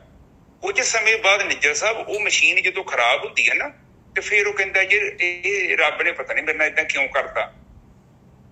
ਹੁਣ ਤੁਸੀਂ ਦੰਦ ਆ, ਦੰਦਾਂ ਦਾ ਪਰਹੇਜ਼ ਨਹੀਂ ਕਰਦੇ। ਅੱਖਾਂ ਦਾ ਇਸਤੇਮਾਲ ਤੁਸੀਂ ਲੋੜ ਅਨੁਸਾਰ ਨਹੀਂ ਕਰਦੇ। ਕੰਨਾਂ ਦਾ ਇਸਤੇਮਾਲ, ਹੁਣ ਜਿਹੜੇ ਕੰਨ ਆ, ਹੁਣ ਕੰਨ ਤੁਹਾਡੇ ਬੜੇ ਸੈਂਸਿਟਿਵ ਆ। ਹੁਣ ਮੈਂ ਜਦੋਂ ਜਹਾਜ਼ ਤੇ ਕੰਮ ਕਰਦਾ ਉੱਥੇ ਇੱਕ ਈਅਰ ਪਲੱਗ ਮਿਲਦੇ ਨੇ, ਕੰਨਾਂ 'ਚ ਪਾ ਕੇ ਕੰਮ ਕਰਨਾ ਹੈ ਕਿਉਂਕਿ ਸਾਊਂਡ ਨੇ ਤੁਹਾਡੇ ਈਅਰ ਡਰਮ ਨੂੰ ਡੈਮੇਜ ਕਰ ਦੇਣਾ ਹੈ। ਹੁਣ ਇੱਕਦਮ ਤੇ ਡੈਮੇਜ ਨਹੀਂ ਹੋਣਾ ਨਿੱਜਰ ਸਾਹਿਬ। ਉਹਦੇ ਲਈ 10-15 ਸਾਲ ਲੱਗ ਜਾਣੇ ਆ। ਹੌਲੀ ਹੌਲੀ ਕਰਕੇ ਇੱਕ ਸਮਾਂ ਆਊਗਾ ਤੁਹਾਡੀ ਸੁਣਨ ਦੀ ਸ਼ਕਤੀ ਖਤਮ ਹੋ ਜਾਣੀ ਕਿਉਂਕਿ ਬਾਰ-ਬਾਰ ਵਾਈਬ੍ਰੇਸ਼ਨ ਕਰ ਰਿਹਾ ਉਹ ਵਿਚਾਰਾ। ਇਸੇ ਤਰ੍ਹਾਂ ਤੁਹਾਡੇ ਦੰਦ ਨੇ। ਹੁਣ ਦੰਦਾਂ ਦੇ ਤੁਸੀਂ ਪਰਹੇਜ਼ ਨਹੀਂ ਕਰਦੇ ਤੇ ਦੰਦਾਂ ਦਾ ਕੁਝ ਉਹ ਚੀਜ਼ ਕਰਦੇ ਜਿਹੜੇ ਦੰਦਾਂ ਦੇ ਉਲਟ ਆ। ਇੱਕ ਸਮਾਂ ਆਊਗਾ ਮੁੜ ਕੇ ਤੁਸੀਂ ਕਹਿਣਾ ਮੂੰਹ 'ਚ ਦੰਦ ਕੋਈ ਨਹੀਂ ਰਹਿ ਗਿਆ। ਇਹ ਤੇ ਰੱਬ ਨੇ ਕੀਤਾ। ਰੱਬ ਨੇ ਕੁਛ ਨਹੀਂ ਕੀਤਾ। ਇਹ ਦੰਦ ਤੁਸੀਂ ਆਪਣੇ ਆਪ ਖਰਾਬ ਕਰ ਲਏ ਨਿੱਜਰ ਸਾਹਿਬ। ਬਿਲਕੁਲ ਸਹੀ ਗੱਲ ਆ। ਰੱਬ ਕੋਈ ਜ਼ਿਆਦਾ ਕੰਮ ਥੋੜੀ ਕਰਦਾ। ਹੁਣ ਹੱਡੀਆਂ ਦਾ ਵਾ, ਉਹਨੂੰ ਕਹਿੰਦਾ ਐਕਸਰਸਾਈਜ਼ ਕਰੋ। ਹੁਣ ਇੱਕ ਦਿਨ ਚ ਇੱਥੇ ਮੇਰੇ ਵਰਗਾ ਰੋਜ਼ ਪਰੌਂਠੇ ਤੇ ਪਰੌਂਠਾ, ਕਿਤੇ ਸਮੋਸੇ, ਕਿਤੇ ਆਲੂ, ਕਿਤੇ ਕਚੋਰੀਆਂ, ਤੇ ਮੇਰੇ ਸਰੀਰ ਚ ਨਿੱਜਰ ਸਾਹਿਬ ਉਹ ਇਕੱਠਾ ਹੋਣੀਆਂ ਗਰੀਸ। ਬਿਲਕੁਲ ਸਹੀ ਗੱਲ ਹੈ ਗੋਰਖੀ ਸਾਹਿਬ। ਰੱਬ ਨੇ ਤਾਂ ਨਵੀਂ ਕਾਰ ਦਿੱਤੀ ਸੀਗੀ, ਬਸ ਅੱਗੇ ਆਪਾਂ ਕਿਵੇਂ ਯੂਜ਼ ਕਰ ਰਹੇ ਹਾਂ ਉਹਨੂੰ। ਹਾਂ, ਉਹਦਾ ਇਸਤੇਮਾਲ ਆਪਾਂ ਕਿੱਦਾਂ ਕਰਦੇ। ਜੇ ਪਰਹੇਜ਼ ਨਹੀਂ ਕਰ ਰਹੇ ਤੇ ਉਹ ਨੈਚੁਰਲੀ ਉਹਦਾ ਖਾਮਿਆਨਾ ਜਿਹੜਾ ਸਾਨੂੰ ਉਹ ਭੋਗਣਾ ਪੈਣਾ। ਠੀਕ ਹੈ, ਅੱਜ ਦੀ ਵਿਚਾਰ ਫੇਰ ਸ਼ੁਰੂ ਕਰਦੇ ਹਾਂ। ਬੰਧਨ ਜਿਹੜਾ ਹੈ ਉਹ ਅਗਿਆਨ ਹੈ। ਗਿਆਨ ਦਾ ਮਤਲਬ ਗੁਰ ਗਿਆਨ ਦਿਆ, ਗਿਆਨ ਦਿੱਤਾ। ਉਹਨੇ ਕੀ ਦਿੱਤਾ? ਉਹਨੇ ਦੱਸਿਆ। ਤੁਹਾਨੂੰ ਦੱਸਣ ਦਿਓ ਬਈ ਆਹ ਜਿਹੜਾ ਕੰਮ ਚੱਲ ਰਿਹਾ ਤੂੰ ਇਹਨੂੰ ਅਵਾਇਡ ਕਰ ਕਿਉਂਕਿ ਇਹ ਚੀਜ਼ ਜਿਹੜੀ ਹੈ ਇਹ ਆਉਣ ਵਾਲੇ ਸਮੇਂ 'ਚ ਤੇਰੇ ਲੀਵਰ ਨੂੰ ਡੈਮੇਜ ਕਰੂਗੀ। ਮੇਜਰ ਸਾਹਿਬ ਬਿਲਕੁਲ ਸਹੀ ਗੱਲ ਹੈ। ਹੁਣ ਸਮੋਕਿੰਗ ਤੇ ਲਿਖਿਆ ਹੁੰਦਾ ਨਾ ਕਿ ਇਟ ਕੈਨ, ਤੁਹਾਡੇ ਲਈ ਪ੍ਰੋਬਲਮ ਹੈ, ਤੁਹਾਡੇ ਲੰਗਸ ਖਰਾਬ ਹੋ ਜਾਣਗੇ। ਪੜ੍ਹਨ ਦੇ ਬਾਵਜੂਦ ਵੀ ਲੋਕੀ ਪੀ ਜਾਂਦੇ ਆ। ਕਿਉਂ ਪੀ ਜਾਂਦੇ ਆ? ਕਿਉਂਕਿ ਸੋਚਦੇ ਕਿ ਹੁਣ 1 ਮਿੰਟ ਕੀ ਹੋ ਚੱਲਿਆ, ਪਰ ਲੌਂਗ ਟਰਮ ਇੱਕ ਆਊਗਾ ਉਹ ਮਸ਼ੀਨ ਦੇ ਵਿੱਚ ਉਹਦੀ ਪ੍ਰੋਬਲਮ ਹੋ ਜਾਣੀ, ਮੁੜ ਕੇ ਨੂੰ ਸਹੀ ਨਹੀਂ ਕੀਤਾ ਜਾ ਸਕਦਾ। ਇਸੇ ਤਰ੍ਹਾਂ ਬਿਨ ਅਗਲੀ ਤੁਕ ਬੋਲਣੀ ਚਾਹੀਦੀ, ਬਿਨ ਸਤਿਗੁਰ ਸੇਵੇ ਠਵਰ ਨਾ ਪਾਵਈ ਮਰੇ ਜੰਮੇ ਆਵੇਂ ਜਾਹੇ। ਹਾਂਜੀ ਅਬੇ ਵੇਖ ਲਓ, ਤੁਹਾਨੂੰ ਕਿਹਾ ਨਾ ਕਿ ਉਹਨੂੰ ਇੱਕ ਟਿੰਡ ਖਾਲੀ ਹੋ ਗਈ, ਭਰਨ ਵਾਸਤੇ ਤੁਰ ਪਈ ਆ। ਦੇਖੋ ਬੰਦਾ ਮਰਦਾ ਕਿਉਂ ਆ? ਜੰਮਣ ਦੇ ਲਈ। ਬੰਦਾ ਜੰਮਦਾ ਕਿਉਂ? ਮਰਨ ਦੇ ਲਈ। ਕੰਮ ਤੇ ਉਹ ਚੱਲਣ ਦਿਆ। ਬਾਣੀ ਤੇ ਕਹਿ ਰਹੀ ਕਿ ਐਸੀ ਮਰਨੀ ਜੋ ਮਰੇ, ਗੋਡ ਨਾ ਮਰਨਾ ਹੋਵੇ। ਉਹ ਕੋਈ ਆਮ ਮੌਤ ਦੀ ਗੱਲ ਨਹੀਂ ਕਰਦੇ। ਉਹ ਕਹਿੰਦੇ ਇਹ ਮੌਤ ਤੇ ਕਈ ਵਾਰੀ ਤੈਨੂੰ ਆ ਚੁੱਕੀ ਹੈ। ਤੂੰ ਕੋਈ ਪ੍ਰਕਿਰਤੀ 'ਚ ਬੈਠਾ ਹੈ। ਪ੍ਰਕਿਰਤੀ ਤੈਨੂੰ ਸਰਪਲਸ ਤੇ ਛੱਡ ਨਹੀਂ ਸਕਦੀ ਕਿਉਂਕਿ ਤੂੰ ਖੁਦ ਹੀ ਆਪਣੇ ਲਈ ਉਹ ਕਾਰਨ ਸਰੀਰ ਨੂੰ ਲੈ ਕੇ ਜਾਂਦਾ ਹੈ। ਉਹਦੀ ਬਣਾਵਟ ਤੂੰ ਖੁਦ ਕਰਦਾ ਹੈ। ਅਸਲ 'ਚ ਲੋਕੀ ਸੋਚਦੇ ਕਿ ਮੈਂ ਦੂਜੇ ਨਾਲ ਠੱਗੀ ਮਾਰੀ। ਉਹ ਮੂਰਖਾ, ਤੂੰ ਠੱਗੀ ਨਹੀਂ ਮਾਰੀ, ਤੂੰ ਆਪਣੇ ਆਪ ਨਾਲ ਠੱਗੀ ਮਰਵਾ ਲਈ ਆ ਕਿਉਂਕਿ ਤੂੰ ਕਰਮ ਕਰਤਾ ਹੈ। ਬਿਲਕੁਲ। ਹੁਣ ਜਿਹੜਾ ਕਰਮ ਕਰ ਲਿਆ ਉਹ ਕਰਮ ਹੁਣ ਕਈ ਵਾਰੀ ਤਾਂ ਏਦਾਂ ਹੁੰਦਾ ਵਾ ਕਿ ਹੁਣੇ ਹੀ ਰਿਜ਼ਲਟ ਮਿਲਦੇ ਆ, ਪਰ ਕਈ ਵਾਰੀ ਕਰਮ ਜਿਹੜੇ ਆ, ਹੁਣ ਤੁਸੀਂ ਕੋਈ ਗਲਤ ਕੰਮ ਕਰਦੇ ਆ, ਲੀਵਰ 1 ਮਿੰਟ 'ਚ ਥੋੜੀ ਖਰਾਬ ਹੋ ਚੱਲਿਆ, ਉਹਨੂੰ ਟਾਈਮ ਲੱਗਣਾ। ਨਿੱਜਰ ਸਾਹਿਬ ਆਊਗਾ ਜ਼ਰੂਰ ਉਹ, ਕਿਉਂਕਿ ਮਿਸਯੂਜ਼ ਕੀਤੀ ਨਾ ਮਸ਼ੀਨ ਆ, ਤਾਂ ਕਈ ਵਾਰੀ ਇੱਕਦਮ ਤੇ ਚੀਜ਼ ਖਰਾਬ ਨਹੀਂ ਹੁੰਦੀ। ਠੀਕ ਹੈ, ਫਿਰ ਕਿ ਮਰਨ ਜੰਮਣ ਦੇ ਵਿੱਚ ਕੀ ਕਰਦਾ ਹੈ ਬੰਦਾ, ਇਸੇ ਤਰ੍ਹਾਂ ਘੁੰਮਦਾ ਰਹਿੰਦਾ ਤੇ ਪ੍ਰਕਿਰਤੀ ਤੋਂ ਮੁਕਤ ਨਹੀਂ ਹੋ ਸਕਦਾ। ਅਗਲੀ ਤੁਕ ਬਿਨ ਸਤਿਗੁਰ ਸੇਵੇ ਫਿੱਕਾ ਬੋਲਣਾ, ਨਾਮ ਨਾ ਵਸੇ ਮਨ ਆਏ। ਫਿੱਕਾ ਬੋਲਦਾ ਜੀ, ਉਹ ਮਾੜਾ ਬੋਲਦਾ। ਦੇਖੋ ਫਿੱਕੇ ਦਾ ਮਤਲਬ ਇੱਥੇ ਇਹ ਆ, ਤੁਸੀਂ ਉਹ ਬੋਲ ਦੇਣਾ ਜੋ ਸਹੀ ਨਹੀਂ ਆ, ਜਾਂ ਤੁਹਾਨੂੰ ਪਤਾ ਨਹੀਂ ਹੈ, ਤੁਸੀਂ ਬੋਲ ਦਿੱਤਾ। ਆਪਾਂ ਕਈ ਵਾਰੀ ਉਹ ਚੀਜ਼ਾਂ ਬੋਲ ਦਿੰਦੇ ਆ ਜਿਹੜੀਆਂ ਸਾਨੂੰ ਪਤਾ ਵੀ ਨਹੀਂ ਹੁੰਦੀਆਂ, ਜੋ ਚ ਆ ਜਾਂਦੇ ਆਪਾਂ ਬੋਲ ਦਿੰਦੇ ਆ। ਇਹ ਕਹਿੰਦੇ ਫਿੱਕਾ ਨਾ ਬੋਲੋ। ਫਿੱਕਾ ਬੋਲਣਾ ਕੀ ਹੋਊਗਾ ਕਿ ਤੇਰਾ ਜਿਹੜਾ ਮਨ ਹੈ ਨਾ, ਉਹਨੇ ਨਾਮ ਨੂੰ ਤੇ ਟਿਕਣ ਨਹੀਂ ਦੇਣਾ, ਕਿਉਂਕਿ ਉਹ ਕਿ ਗਲਤ ਚੀਜ਼ ਨਾਲ ਭਰ ਲਿਆ ਤੂੰ, ਤੇ ਉੱਥੇ ਨਿੱਜਰ ਸਾਹਿਬ ਨਿਰਮਲ ਚੀਜ਼ ਕਿੱਥੋਂ ਆਊਗੀ। ਤੇ ਇਸ ਕਰਕੇ ਉਹ ਆਪਾਂ ਫਿੱਕਾ ਨਹੀਂ ਬੋਲਣਾ, ਮਾੜਾ ਨਹੀਂ ਬੋਲਣਾ। ਕਿਉਂ ਬੋਲਣਾ ਮਾੜਾ? ਮਾੜਾ ਬੋਲਣ ਨੂੰ ਦਿਲ ਵੀ ਕਰਦਾ ਤੇ ਮੂੰਹ ਤੇ ਜਿੱਪ ਲਾ ਲਓ, ਚੁੱਪ ਹੋ ਜਾਓ। ਕਈ ਵਾਰੀ ਆਪਾਂ ਮਾੜਾ ਬੋਲ ਵੀ ਦਿੰਦੇ ਹਾਂ। ਹੁਣ ਕੱਲ ਦੀ ਗੱਲ ਹੈ, ਮੈਂ ਕਲੀਨਿਕ ਤੇ ਗਿਆ, ਸਭ ਕੁਝ ਏਦਾਂ ਦਾ ਕੰਮ ਹੋਇਆ, ਮੈਨੂੰ ਗੁੱਸਾ ਆ ਗਿਆ। ਗੁੱਸਾ ਆ ਗਿਆ ਮਤਲਬ ਐਕਚੁਅਲੀ ਮੈਨੂੰ ਇਹ ਸੀ ਕਿ ਉਹ ਚੀਜ਼ ਰੁਕ ਸਕਦੀ ਸੀ, ਪਰ ਉਹਨਾਂ ਨੇ ਇਗਨੋਰੈਂਸ ਦੇ ਕਰਕੇ ਉਹ ਕੰਮ ਹੋਇਆ ਨਹੀਂ। ਪਰ ਬੋਲਣ ਦੇ ਨਾਲ ਕੋਈ ਫਾਇਦਾ ਨਹੀਂ ਹੋਇਆ। ਉਸ ਚੀਜ਼ ਨੂੰ ਮੈਂ ਹੋਰ ਚੰਗੇ ਤਰੀਕੇ ਨਾਲ ਹੈਂਡਲ ਕਰ ਸਕਦਾ, ਜਦ ਕਿ ਉਹ ਚੀਜ਼ ਦਾ ਮੈਨੂੰ 4-5 ਘੰਟੇ ਬਾਅਦ ਪਤਾ ਲੱਗਾ ਕਿ ਆਪਾਂ ਬੈਠ ਕੇ ਵਿਚਾਰ ਕਰਕੇ ਨੈਕਸਟ ਡੇ ਉਸ ਨੂੰ ਹੋਰ ਚੰਗੇ ਤਰੀਕੇ ਨਾਲ ਨਿੱਜਰ ਸਾਹਿਬ ਆਪਾਂ ਹੈਂਡਲ ਕਰ ਸਕਦੇ। ਆਪਾਂ ਕਈ ਵਾਰੀ ਨਾ ਜਜ਼ਬਾਤੀ ਹੋ ਜਾਂਦੇ ਹਾਂ, ਜਦੋਂ ਜਜ਼ਬਾਤੀ ਹੋ ਜਾਂਦੇ ਆ ਫਿਰ ਉਹ ਗੇਮ ਨਾ ਥੋੜੀ ਜਿਹੀ ਹੋਰ ਹੋ ਜਾਂਦੀ। ਨਿੱਜਰ ਸਾਹਿਬ ਇਟ ਇਜ਼ ਟੋਟਲੀ ਡਿਫਰੈਂਟ। ਅਗਲੇ ਨੂੰ ਦੱਸੋਗੇ ਵੀ ਉਹਨੇ ਨਹੀਂ ਮੰਨਣਾ, ਪਰ ਜੇ ਆਪਾਂ ਡਿਸਕਸ ਕਰਾਂਗੇ ਉੱਥੇ ਉਹਨੂੰ ਵਿਚਾਰ ਕਰਾਂਗੇ ਕਿ ਇਹਨੂੰ ਆਪਾਂ ਗਾਂਹ ਤੋਂ ਨਹੀਂ ਹੋਣ ਦੇਣਾ। ਜਿਹੜੀ ਚੀਜ਼ ਤੇ ਹੋ ਗਈ ਨਿੱਜਰ ਸਾਹਿਬ ਉਹ ਤੇ ਫਾਇਦਾ ਹੀ ਕੁਛ ਨਹੀਂ। ਨਾ ਉਹ ਤਾਂ ਹੋ ਗਈ, ਗਾਹਾਂ ਦੀ ਗੱਲ ਕਰਨੀ ਚਾਹੀਦੀ ਹੈ। ਪਿਛਲਾ ਤਾਂ ਜੋ ਹੋ ਗਿਆ ਉਹਨੂੰ ਤਾਂ ਆਪਾਂ ਕੀ ਕਰ ਸਕਦੇ। ਹਾਂ, ਇਹੋ ਮਿਸਟੇਕ ਮੇਰੇ ਤੋਂ ਕੱਲ ਹੋਈ ਕਿ ਜਿਹੜੀ ਗਲਤੀ ਹੋ ਗਈ ਆ ਉਹਨੂੰ ਨਹੀਂ ਉਹ ਸੁਧਾਰਿਆ ਜਾ ਸਕਦਾ ਚਰਨਜੀਤ। ਹਾਂ, ਇਹ ਕੰਮ ਕੀਤਾ ਜਾ ਸਕਦਾ ਕਿ ਆਉਣ ਵਾਲੇ ਸਮੇਂ ਦੇ ਵਿੱਚ, ਕਿਉਂਕਿ ਆਪਾਂ ਸਿੱਖਦੇ ਪਏ ਆ। ਹਰ ਕੋਈ ਬੰਦਾ, ਹੁਣ ਉਹ ਲੈਣ ਵੱਖਰੀ ਆ, ਮੈਂ ਲੈਣ ਚ ਗਿਆ ਵਾ, ਉੱਥੇ ਕਈ ਚੀਜ਼ਾਂ ਸਾਡੀ ਇੱਛਾ ਅਨੁਸਾਰ ਹੋਣੀਆਂ ਨੇ ਤੇ ਕਈ ਚੀਜ਼ਾਂ ਜਿਹੜੀਆਂ ਨੇ ਉਹ ਸਾਡੀ ਇੱਛਾ ਤੋਂ ਉਲਟ ਵੀ ਹੋਣੀਆਂ ਨੇ। ਔਰ ਉੱਥੇ ਕੀ ਕਰਨਾ ਚਾਹੀਦਾ ਹੈ, ਉਹਨੂੰ ਸਵੀਕਾਰ ਕਰਨਾ ਚਾਹੀਦਾ ਹੈ। ਰੌਲਾ ਪਾਉਣ ਦਾ ਕੋਈ ਫਾਇਦਾ ਨਹੀਂ ਆ, ਕੰਮ ਤੇ ਹੋ ਗਿਆ, ਹਾਂ ਅੱਗੇ ਨਾ ਹੋਵੇ। ਇਸ ਕਰਕੇ ਇਹ ਥੋੜਾ ਜਿਹਾ ਪੁਆਇੰਟ ਹੈ, ਮੈਂ ਆਪਣਾ ਪਰਸਨਲ ਤੁਹਾਡੇ ਨਾਲ ਤਾਂ ਡਿਸਕਸ ਕਰਦਾ ਕਿਉਂਕਿ ਇਹ ਚੀਜ਼ਾਂ ਬੜੀਆਂ ਗਹਿਰੀਆਂ ਚਲ ਜਾਂਦੀਆਂ ਨੇ, ਇਹ ਤੁਹਾਡੇ ਹੈਲਪ ਕਰਨਗੇ। ਫਿਰ ਅਗਲੇ ਬੰਨੇ ਕਹਿੰਦੇ ਨੇ, ਨਾਨਕ ਬਿਨ ਸਤਿਗੁਰ ਸੇਵੇ ਜਮਪੁਰੀ, ਬੱਦੇ ਮਰੀਏ ਮੂੰਹ ਕਾਲੇ ਉੱਠ ਜਾਏ। ਤੇ ਜਮਾਂ ਦੇ ਵਿੱਚ ਮਤਲਬ ਕੀ ਹੈ ਕਿ ਦੇਖੋ ਜਮਾ ਵਿਚਾਰਿਆਂ ਨੇ ਕੀ ਕਹਿਣਾ ਸਾਨੂੰ, ਕਿਉਂਕਿ ਉਹ ਬੰਧਨ ਤੇ ਆਪ ਬੰਨ ਕੇ ਲੈ ਗਏ। ਆਪ ਬੰਨ ਕੇ ਲੈ ਗਏ। ਮਾਲਕ ਦਾ ਤਾਂ ਕਾਨੂੰਨ ਹੈ ਗੋਰਖੇ ਸਾਹਿਬ, ਉੱਥੇ ਤਾਂ ਜਿਹੜਾ ਹੈਗਾ ਜਸਟਿਸ ਹੋਣੀ ਆ ਕਾਨੂੰਨ ਦੇ ਹਿਸਾਬ ਦੇ ਨਾਲ। ਬਸ ਹੁਣ ਜੋ ਕੁਝ ਵੀ ਹੈਗਾ ਨਿੱਜਰ ਸਾਹਿਬ ਤੁਸੀਂ ਕੰਮ ਕਰੋ ਤੇ ਤੁਹਾਡੇ ਘਰ ਪੈਸਾ ਆ ਜਾਂਦਾ, ਤੁਸੀਂ ਕੰਮ ਕਰਨਾ ਬੰਦ ਕਰ ਦਿਓ, ਘਰ ਦੇ ਜਿਹੜੇ ਦੁਖੀ ਉਹ ਵੀ ਖਤਮ ਹੋ ਜਾਂਦੀਆਂ। ਇਹੋ ਤੇ ਵਿਧਾਨ ਤੇ ਕੁੜੀ ਦਾ ਬਾਣੀ ਕਹਿੰਦੀ ਹੈ, ਖੇਤ ਸਰੀਰ ਜੋ ਬੀਜਿਆ ਅੰਤ ਖਲੋਇਆ, ਤੂੰ ਜੋ ਬੀਜੇਗਾ ਉਗਣਾ ਉਹ ਆ। ਬਿਲਕੁਲ, ਜੇ ਤੂੰ ਨਹੀਂ ਬੀਜੇਗਾ ਤੇ ਨਿੱਜਰ ਸਾਹਿਬ ਕੁਝ ਵੀ ਨਹੀਂ ਉਗਣਾ। ਇਹ ਵੀ ਸਵਾਲ ਜੇ। ਹੁਣ ਸਾਡੀ ਪੈਲੀ ਆ ਤੇ ਉੱਥੇ ਜਦੋਂ ਅਸੀਂ ਕੋਈ ਨਹੀਂ ਬੀਜਾਂਗੇ ਤੇ ਨਿੱਜਰ ਸਾਹਿਬ ਫਸਲ ਆਪਣੇ ਆਪ ਕਿੱਥੋਂ ਉਗਣੀ? ਹਾਂ, ਜੇ ਬੀਜਾਂਗੇ ਤਾਂ ਹੀ ਉਗਣੀ। ਤੇ ਅਗਲੇ ਬੰਨੇ ਨਿੱਜਰ ਸਾਹਿਬ ਜਾਈਏ।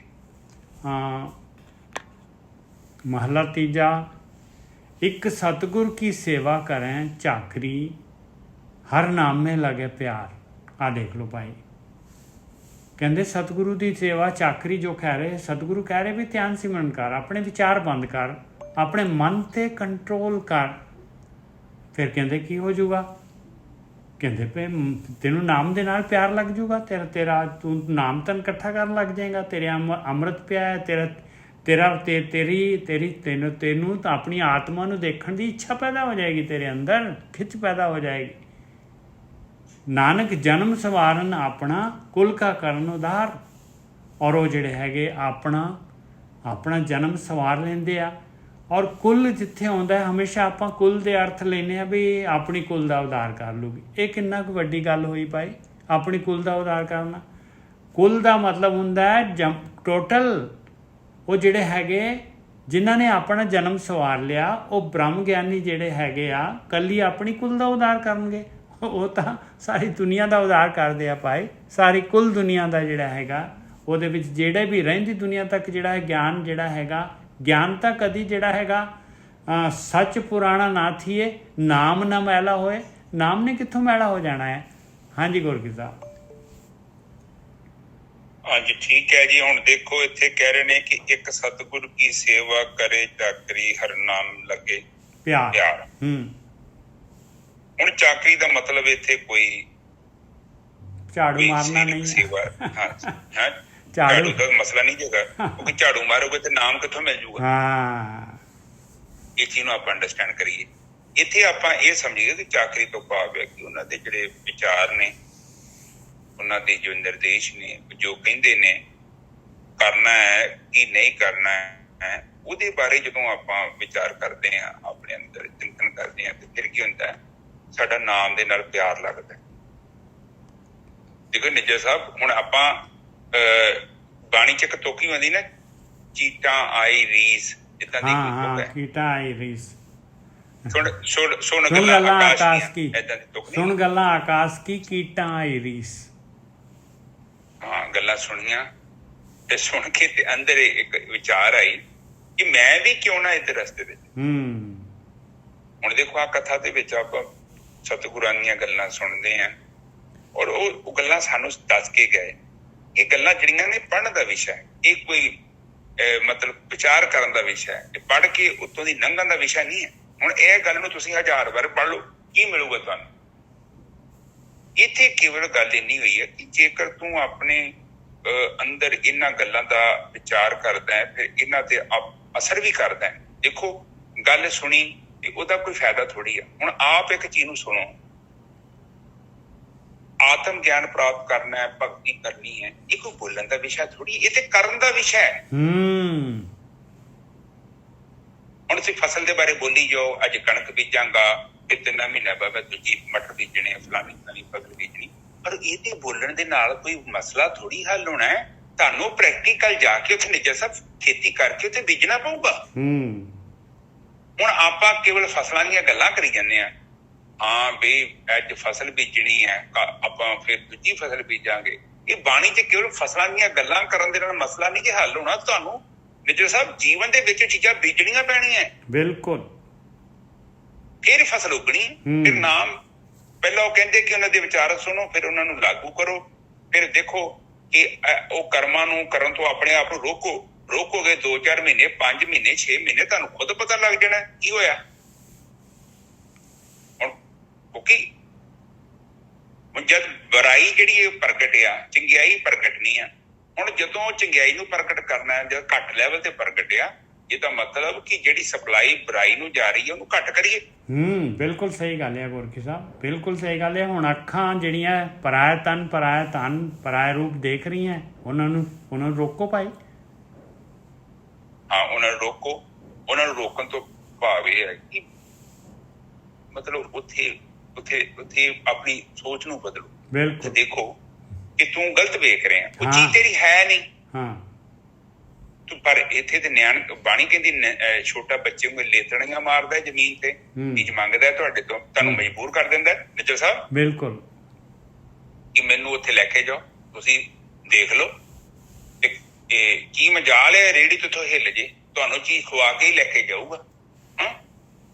ਇੰਨਾ ਰਸ ਹੈ ਇਹਦੇ ਅੰਦਰ, ਭਾਵੇਂ ਤੁਹਾਡੇ ਕੋਲ ਪੈਸੇ ਹੈ ਜਾਂ ਨਹੀਂ ਹੈ, ਇਹ ਤੁਹਾਡੇ ਤੋਂ ਕੁਝ ਵੀ ਕਰਮ ਕਰਾ ਸਕਦਾ। ਬਿਲਕੁਲ। ਆ ਚੋਰ ਮੈਂ ਵੇਖਿਆ, ਮੈਂ ਤੇ ਹੈਰਾਨ ਹੁੰਦਾ। ਮੈਂ ਸੋਚਿਆ ਪਹਿਲਾਂ ਇੰਡੀਆ ਚ ਚੋਰੀ ਕਰਦੇ, ਮੈਂ ਹੁਣ ਗੋਰਿਆਂ ਦੀਆਂ ਵੀਡੀਓ ਆਉਂਦੀਆਂ, ਗੋਰੇ ਵੀ ਚੋਰੀ ਕਰ ਲੈਂਦੇ। ਵੇਖੋ ਅੰਦਰ ਪਤਾ ਨੀ ਕਿੰਨੇ ਕੱਪੜੇ ਨਾਲ ਲਗਾਏ ਹੁੰਦੇ ਇੱਥੇ ਅੰਦਰ ਆਪਣੇ, ਤੇ ਫਿਰ ਉਹ ਵਾਚਮੈਨ ਫੜ ਲੈਂਦੇ, ਫਿਰ ਉਹਨਾਂ ਨੂੰ ਕਹਿੰਦੇ ਲਾਓ ਵੀ ਕੱਪੜੇ। ਉਹ ਬੰਦਾ ਇੰਨਾ ਮਜਬੂਰ ਹੋ ਜਾਂਦਾ ਹੈ। ਹੁਣ ਉਹ ਨਹੀਂ ਸੋਚਦਾ ਕਿ ਇਹ ਜਿਹੜੇ ਕੱਪੜੇ ਤੂੰ ਚੋਰੀ ਕਰ ਲਿਆ, ਅਸਲ 'ਚ ਤੇਰੇ ਹੈ ਹੀ ਨਹੀਂ। ਇਹਨਾਂ ਤੈਨੂੰ ਸੁੱਖ ਥੋੜੀ ਦੇਣਾ ਨੇ, ਜੈਸਾ ਤੈਨੂੰ ਖੁਦ ਪਤਾ ਹੈ ਕਿ ਚੋਰੀ ਦੇ ਕੱਪੜੇ ਪਾ ਕੇ ਵੀ ਸ਼ਾਂਤੀ ਨਹੀਂ। ਬਿਲਕੁਲ, ਹਮੇਸ਼ਾ ਹਮੇਸ਼ਾ ਉਹਨੇ ਦੱਸਣਾ, ਹਮੇਸ਼ਾ ਯਾਦ ਕਰਾਉਣਾ ਹੈ, ਹਮੇਸ਼ਾ ਯਾਦ ਕਰਾਉਣਾ ਹੈ ਵੀ ਆ ਜਿਹੜਾ ਮੈਂ ਚੋਰੀ ਇੱਥੋਂ ਚੋਰੀ ਕੀਤੀ ਸੀ। ਹਾਂ ਨਿੱਜਰ ਸਾਹਿਬ, ਤੁਹਾਡੀ ਚੀਜ਼ ਭਾਵੇਂ ਮਾੜੀ ਮੋਟੀ ਸਕੂਟਰ ਹੋਵੇ, ਤੁਸੀਂ ਮਹਿੰਗੀ ਕਾਰ 'ਚ ਬੈਠੇ ਜੋ, ਪਰ ਗੱਡੀ ਜੇ ਮੰਨ ਲਓ ਮੈਂ ਮਾਲਕ ਹੀ ਨਹੀਂ ਹੈਗਾ। ਮੈਂ ਨਾ ਤੁਹਾਨੂੰ ਦੱਸਦਾ ਹਾਸੇ ਦੀ ਗੱਲ। ਇੱਥੇ ਨਾ ਭਰਾ ਮੇਰੇ ਦੇ ਘਰੋਂ ਨਾ ਮੈਂ ਉਦਾਂ ਹੀ ਗਿਆ ਗੱਲਾਂ ਬਾਤਾਂ 'ਚ, ਤੇ ਤੁਸੀਂ ਸਾਰੇ ਮੇਰੇ ਫੈਮਿਲੀ ਮੈਂਬਰ ਜੋ, ਆਪਾਂ ਕੁਝ ਪਾਉਣੀ ਨਹੀਂ ਚੀਜ਼ ਤੁਹਾਡੇ ਤੋਂ। ਉੱਥੇ ਸਕੂਟਰੀ ਇੱਕ ਮੁੰਡੇ ਨੇ ਨਾ ਕਿਸ਼ਤਾਂ ਲਿਆਂਦੀ ਸੀ ਤੇ ਉਹਨੇ ਸਾਨੂੰ ਵੇਚਤੀ। ਤੇ ਚਲੋ ਕਹਿੰਦਾ ਮੈਂ ਕਿਸ਼ਤਾਂ ਦਊਂਗਾ, ਚਲੋ ਮੈਂ ਸਕੂਟਰੀ ਲੈ ਤੇ ਆਇਆ, ਪਰ ਨਿੱਜਰ ਸਾਹਿਬ ਮੈਂ ਆਪਣੀ ਵਧੀਆ ਸਕੂਟਰੀ ਦੇ ਆ ਤੇ ਉਹਦੀ ਲੈ ਆ। ਮੇਰਾ ਮਨ ਬੜਾ ਦੁਖੀ ਹੋਇਆ ਕਿ ਕਾਹਨੂੰ ਲੈ ਆਏ। ਉਹ ਗੱਲ ਹੋਈ, ਕੁਝ ਸਮੇਂ ਬਾਅਦ ਉਹਨੇ ਕਿਸ਼ਤਾਂ ਦੇਣੀਆਂ ਬੰਦ ਕਰਤੀਆਂ ਨਿੱਜਰ ਸਾਹਿਬ। ਉਹ ਜਦ ਤੱਕ ਕੁਰਸੀ ਸਕੂਟਰੀ ਮੇਰੇ ਘਰ ਸੀ ਨਾ, ਮੈਨੂੰ ਸ਼ਾਂਤੀ ਨਾ, ਉਹਨੂੰ ਮੇਰਾ ਚਲਾਉਣ ਨੂੰ ਦਿਲ ਕਰੇ। ਔਰ ਜਿੱਦੋਂ ਉਹ ਚਲੀ ਗਈ ਨਾ ਨਿੱਜਰ ਸਾਹਿਬ, ਇੱਕਦਮ ਮੈਨੂੰ ਸ਼ਾਂਤੀ ਮਿਲ ਗਈ। ਕਿਉਂਕਿ ਉਹ ਫਾਈਨੈਂਸ ਵਾਲਿਆਂ ਦੀ ਹੈਗੀ ਸੀ, ਉਹ 3-4 ਕਿਸ਼ਤਾਂ ਟੁੱਟੀਆਂ ਸੀ, ਉਹਨੇ ਕਿਸ਼ਤ ਭਰੀ ਨਾ ਤੇ ਉਹ ਲੈ ਗਏ, ਪਰ ਮੇਰੇ ਤੋਂ ਤੇ ਪੈਸੇ ਪੂਰੇ ਲੈ ਗਿਆ। ਪਰ ਕਹਿਣ ਤੋਂ ਭਾਵ ਇਹ ਹੈ ਕਿ ਜਿਹੜੀ ਚੀਜ਼ ਅਸੀਂ ਰਾਈਟਫੁੱਲ ਮਾਲਕ ਨਹੀਂ ਹੈਗੇ, ਉਹ ਚੀਜ਼ ਨੂੰ ਚਲਾਉਣ ਦੇ ਵਿੱਚ ਸੁੱਖ ਨਹੀਂ ਹੈਗਾ। ਕਿਉਂਕਿ ਤੁਹਾਨੂੰ ਪਤਾ ਹੈ ਕਿ ਚੀਜ਼ ਮੇਰੀ ਨਹੀਂ ਹੈ। ਤੁਸੀਂ ਜਿਹੜੇ ਘਰ ਤੇ ਬੈਠੇ ਜੋ ਨਿੱਜਰ ਸਾਹਿਬ, ਜੇ ਘਰ ਤੁਹਾਡਾ ਨਹੀਂ ਹੈ ਨਾ, ਤੁਸੀਂ ਸੰਤੁਸ਼ਟ ਨਹੀਂ ਹੋ ਸਕਦੇ।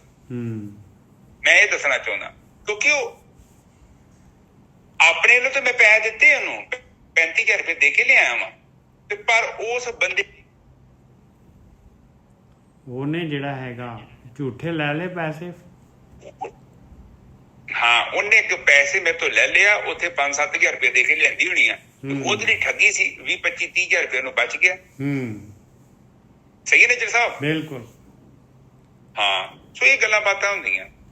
ਇੱਥੇ ਆਪਾਂ ਇਹ ਸਮਝੀਏ ਕਿ ਹੁਣ ਅਗਲੇ ਬੰਨੇ ਕਹਿ ਰਹੇ ਨੇ ਕਿ ਨਾਨਕ ਜਿਹੜਾ ਜਨਮ ਸਵਾਰਨ, ਉਹ ਜਿਹੜਾ ਜਨਮ ਸਵਾਰਿਆ ਜਾਂਦਾ ਹੈ।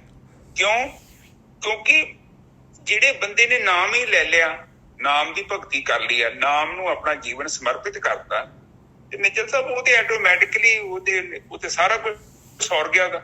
ਹਾਂ, ਉਹ ਆਪ ਤਾਂ ਤਰ ਗਿਆ, ਬਾਕੀਆਂ ਨੂੰ ਤਾਰੂਗਾ। ਕੁੱਲ ਕਾ ਕਰਨ ਉਧਾਰ, ਮਤਲਬ ਜਿਹੜੇ ਹੈਗੇ ਦੂਸਰਿਆਂ ਦਾ ਜਿਹੜਾ ਹੈਗਾ, ਉਹਨੇ ਕੁੱਲ ਲੁਕਾਈ ਜਿਹੜੀ ਹੈਗੀ, ਜਿਹੜਾ ਮਰਜ਼ੀ ਜਿਹੜਾ ਹੈਗਾ ਉਹਨਾਂ ਤੋਂ ਗਿਆਨ ਲਈਦਾ ਹੈ, ਔਰ ਉਹਦੇ ਨਾਲ ਜਿਹੜਾ ਹੈਗਾ ਉਹਨੂੰ ਅਗਲੇ ਨੂੰ ਫਾਇਦਾ ਹੋ ਜਾਏਗਾ। ਹਾਂ ਨਿੱਜਰ ਸਾਹਿਬ, ਹੁਣ ਆ ਬਾਣੀ ਜਿਹੜੀ ਆਪਾਂ ਗੁਰੂਆਂ ਦੀ ਪੜ੍ਹ ਰਹੇ ਹਾਂ, ਤੇ ਇਹ ਵੀ ਤਾਂ ਉਹ ਚੀਜ਼ ਹੀ ਆ। ਆਪ ਵੀ ਮੁਕਤ ਹੋਏ ਤੇ ਮੁਕਤ ਕਰੇ ਸੰਸਾਰ, ਆਪ ਮੁਕਤ ਹੋ ਗਏ, ਸਾਨੂੰ ਲਿਖ ਕੇ ਦੇ ਗਏ, ਪਰ ਅਸੀਂ ਇਹਦੇ 'ਚ ਚਲੋ ਜ਼ਿਆਦਾ ਨਹੀਂ, ਤੇ ਜਿੰਨੇ ਵੀ ਜਿਹੜੇ ਮੁਕਤ ਹੋਣਗੇ ਤੇ ਉਹ ਰਸਤਾ ਤੇ ਨਿੱਜਰ ਸਾਹਿਬ ਉਹਨਾਂ ਨੇ ਭਾਲਿਆ ਨਾ। ਬਿਲਕੁਲ ਗੋਰਖੀ ਸਾਹਿਬ ਦੇਖ ਲਓ, ਹੁਣ 3-3 400 500 ਸਾਲ ਹੋ ਗਏ ਆ, ਤੇ ਔਰ ਇਹਨਾਂ ਨੂੰ ਫਰੀਦ ਜੀ ਨੂੰ ਦੇਖ ਲਓ ਕਿੰਨਾ, ਕਬੀਰ ਜੀ ਨੂੰ ਕਿੰਨੇ ਹੋਰ ਬਥੇਰੇ ਜਿਹੜੇ ਹੈਗੇ ਉਹਨਾਂ ਨੂੰ ਕਿੰਨੇ ਜ਼ਿਆਦਾ ਸਾਲ ਹੋ ਗਏ ਆ, ਹਾਲੇ ਵੀ ਜਿਹੜੀ ਹੈਗੇ ਅਸੀਂ ਜਿਹੜੇ ਹੈਗੇ ਆ ਸੰਗਤ ਜਿਹੜੀ ਹੈ ਲਾਭ ਲੈ ਰਹੀ ਹੈ। ਹਾਂ, ਇਹੋ ਤੇ ਹੈ, ਤੇ ਪ੍ਰਕਿਰਤੀ ਏਦਾਂ ਹੀ ਕਰਦੀ ਹੈ। ਇਹਨਾਂ ਦੇ ਰਾਹੀਂ ਗਿਆਨ ਸਾਡੇ ਕੋ ਆਇਆ ਤੇ ਕੁਲਾਂ ਦੀ ਕੁਲ ਤਰਨਗੀਆਂ। ਫਾਇਦਾ ਤੇ ਲੈਣਾ, ਗਿਆਨ ਤੇ ਉਹ ਘੁੰਮਣਾ ਨਹੀਂ ਚਾਹੀਦਾ, ਨਵਾਂ ਗਿਆਨ ਕਿੱਥੋਂ ਆਉਣਾ। ਹਾਂ, ਕੁਲ ਕਾ ਕਰਨ ਉਧਾਰ ਦਾ ਮਤਲਬ ਹੈ ਕੁੱਲ ਲੁਕਾਈ ਦਾ ਉਧਾਰ ਕਰਨਾ ਹੈ ਉਹਨਾਂ ਨੇ, ਗਿਆਨੀ ਬ੍ਰਹਮ ਗਿਆਨੀਆਂ ਨੇ। ਹਾਂਜੀ, ਬਿਲਕੁਲ ਸਹੀ ਹੈ ਜੀ।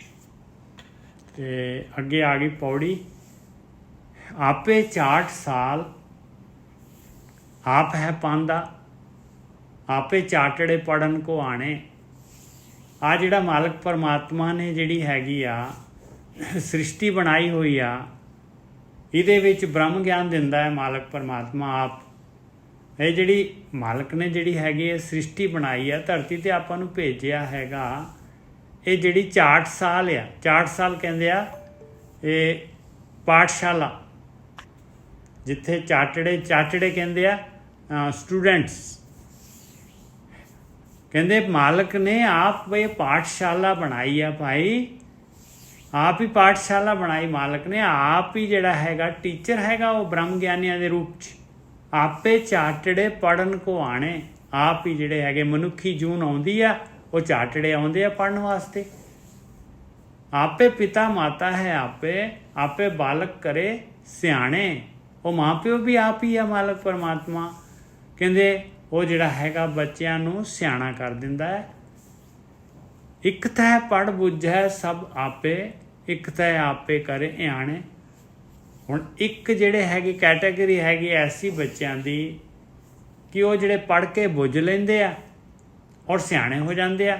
ਇੱਕ ਜਿਹੜੇ ਹੈਗੇ ਉਹ ਜਿਹੜੇ ਹੈਗੇ ਉਹ ਕੋਈ ਗੌਰ ਹੀ ਨਹੀਂ ਕਰਦੇ, ਉਹ ਆਣੇ ਦੇ ਆਣੇ ਹੀ ਰਹਿੰਦੇ ਆ। ਇੱਕ ਨਾ ਅੰਦਰ ਮਹਿਲ ਬੁਲਾਏ ਜਾਂ ਆਪ ਤੇਰੇ ਮਨੇ ਭਾਣੇ, ਔਰ ਜਿਹੜੇ ਪੜ੍ਹ ਕੇ ਬੁੱਝ ਲੈਂਦੇ ਆ ਸਿਆਣੇ ਹੋ ਜਾਂਦੇ ਆ, ਉਹਨਾਂ ਨੂੰ ਫਿਰ ਉਹਨਾਂ ਨੂੰ ਆਪਣੇ ਮਹਿਲ ਦੇ ਵਿੱਚ ਬੁਲਾ ਲੈਂਦਾ ਹੈ ਮਾਲਕ ਪਰਮਾਤਮਾ, ਕੱਢ ਲੈਂਦਾ ਹੈ ਇਸ ਮਾਇਆ ਤੋਂ। ਉਹ ਕਿਉਂਕਿ ਮਾਲਕ ਦੇ ਮਨ ਨੂੰ ਪਾ ਜਾਂਦੇ ਆ, ਜਿਹੜੇ ਸੱਚ ਨੂੰ, ਜਿਹੜੇ ਸੱਚ ਵੱਲ ਨੂੰ ਤੁਰ ਪਏ ਮਾਲਕ ਦੇ ਮਨ ਨੂੰ ਪਾ ਜਾਂਦੇ ਆ, ਉਹਨਾਂ ਨੂੰ ਮਾਲਕ ਮਹਿਲ 'ਚ ਬੁਲਾ ਲੈਂਦਾ ਹੈ। ਇੱਕ ਨਾ ਅੰਦਰੇ ਮਹਿਲ ਬੁਲਾਏ, ਅੰਦਰ ਹੀ ਮਹਿਲ 'ਚ ਬੁਲਾ ਲੈਂਦਾ ਹੈ। ਜਾਂ ਆਪ ਤੇਰੇ ਮਨੇ ਭਾਣੇ, ਤੇਰੇ ਮਨੇ ਸੱਚੇ ਭਾਣੇ, ਉਹ ਸੱਚੇ ਹੋ ਗਏ। ਜਿਨ੍ਹਾਂ ਆਪੇ ਗੁਰਮੁਖੇ ਦੇ ਵਡਿਆਈ, ਸੇ ਜਨ ਸੱਚੀ ਦਰਗੇ ਜਾਣੇ।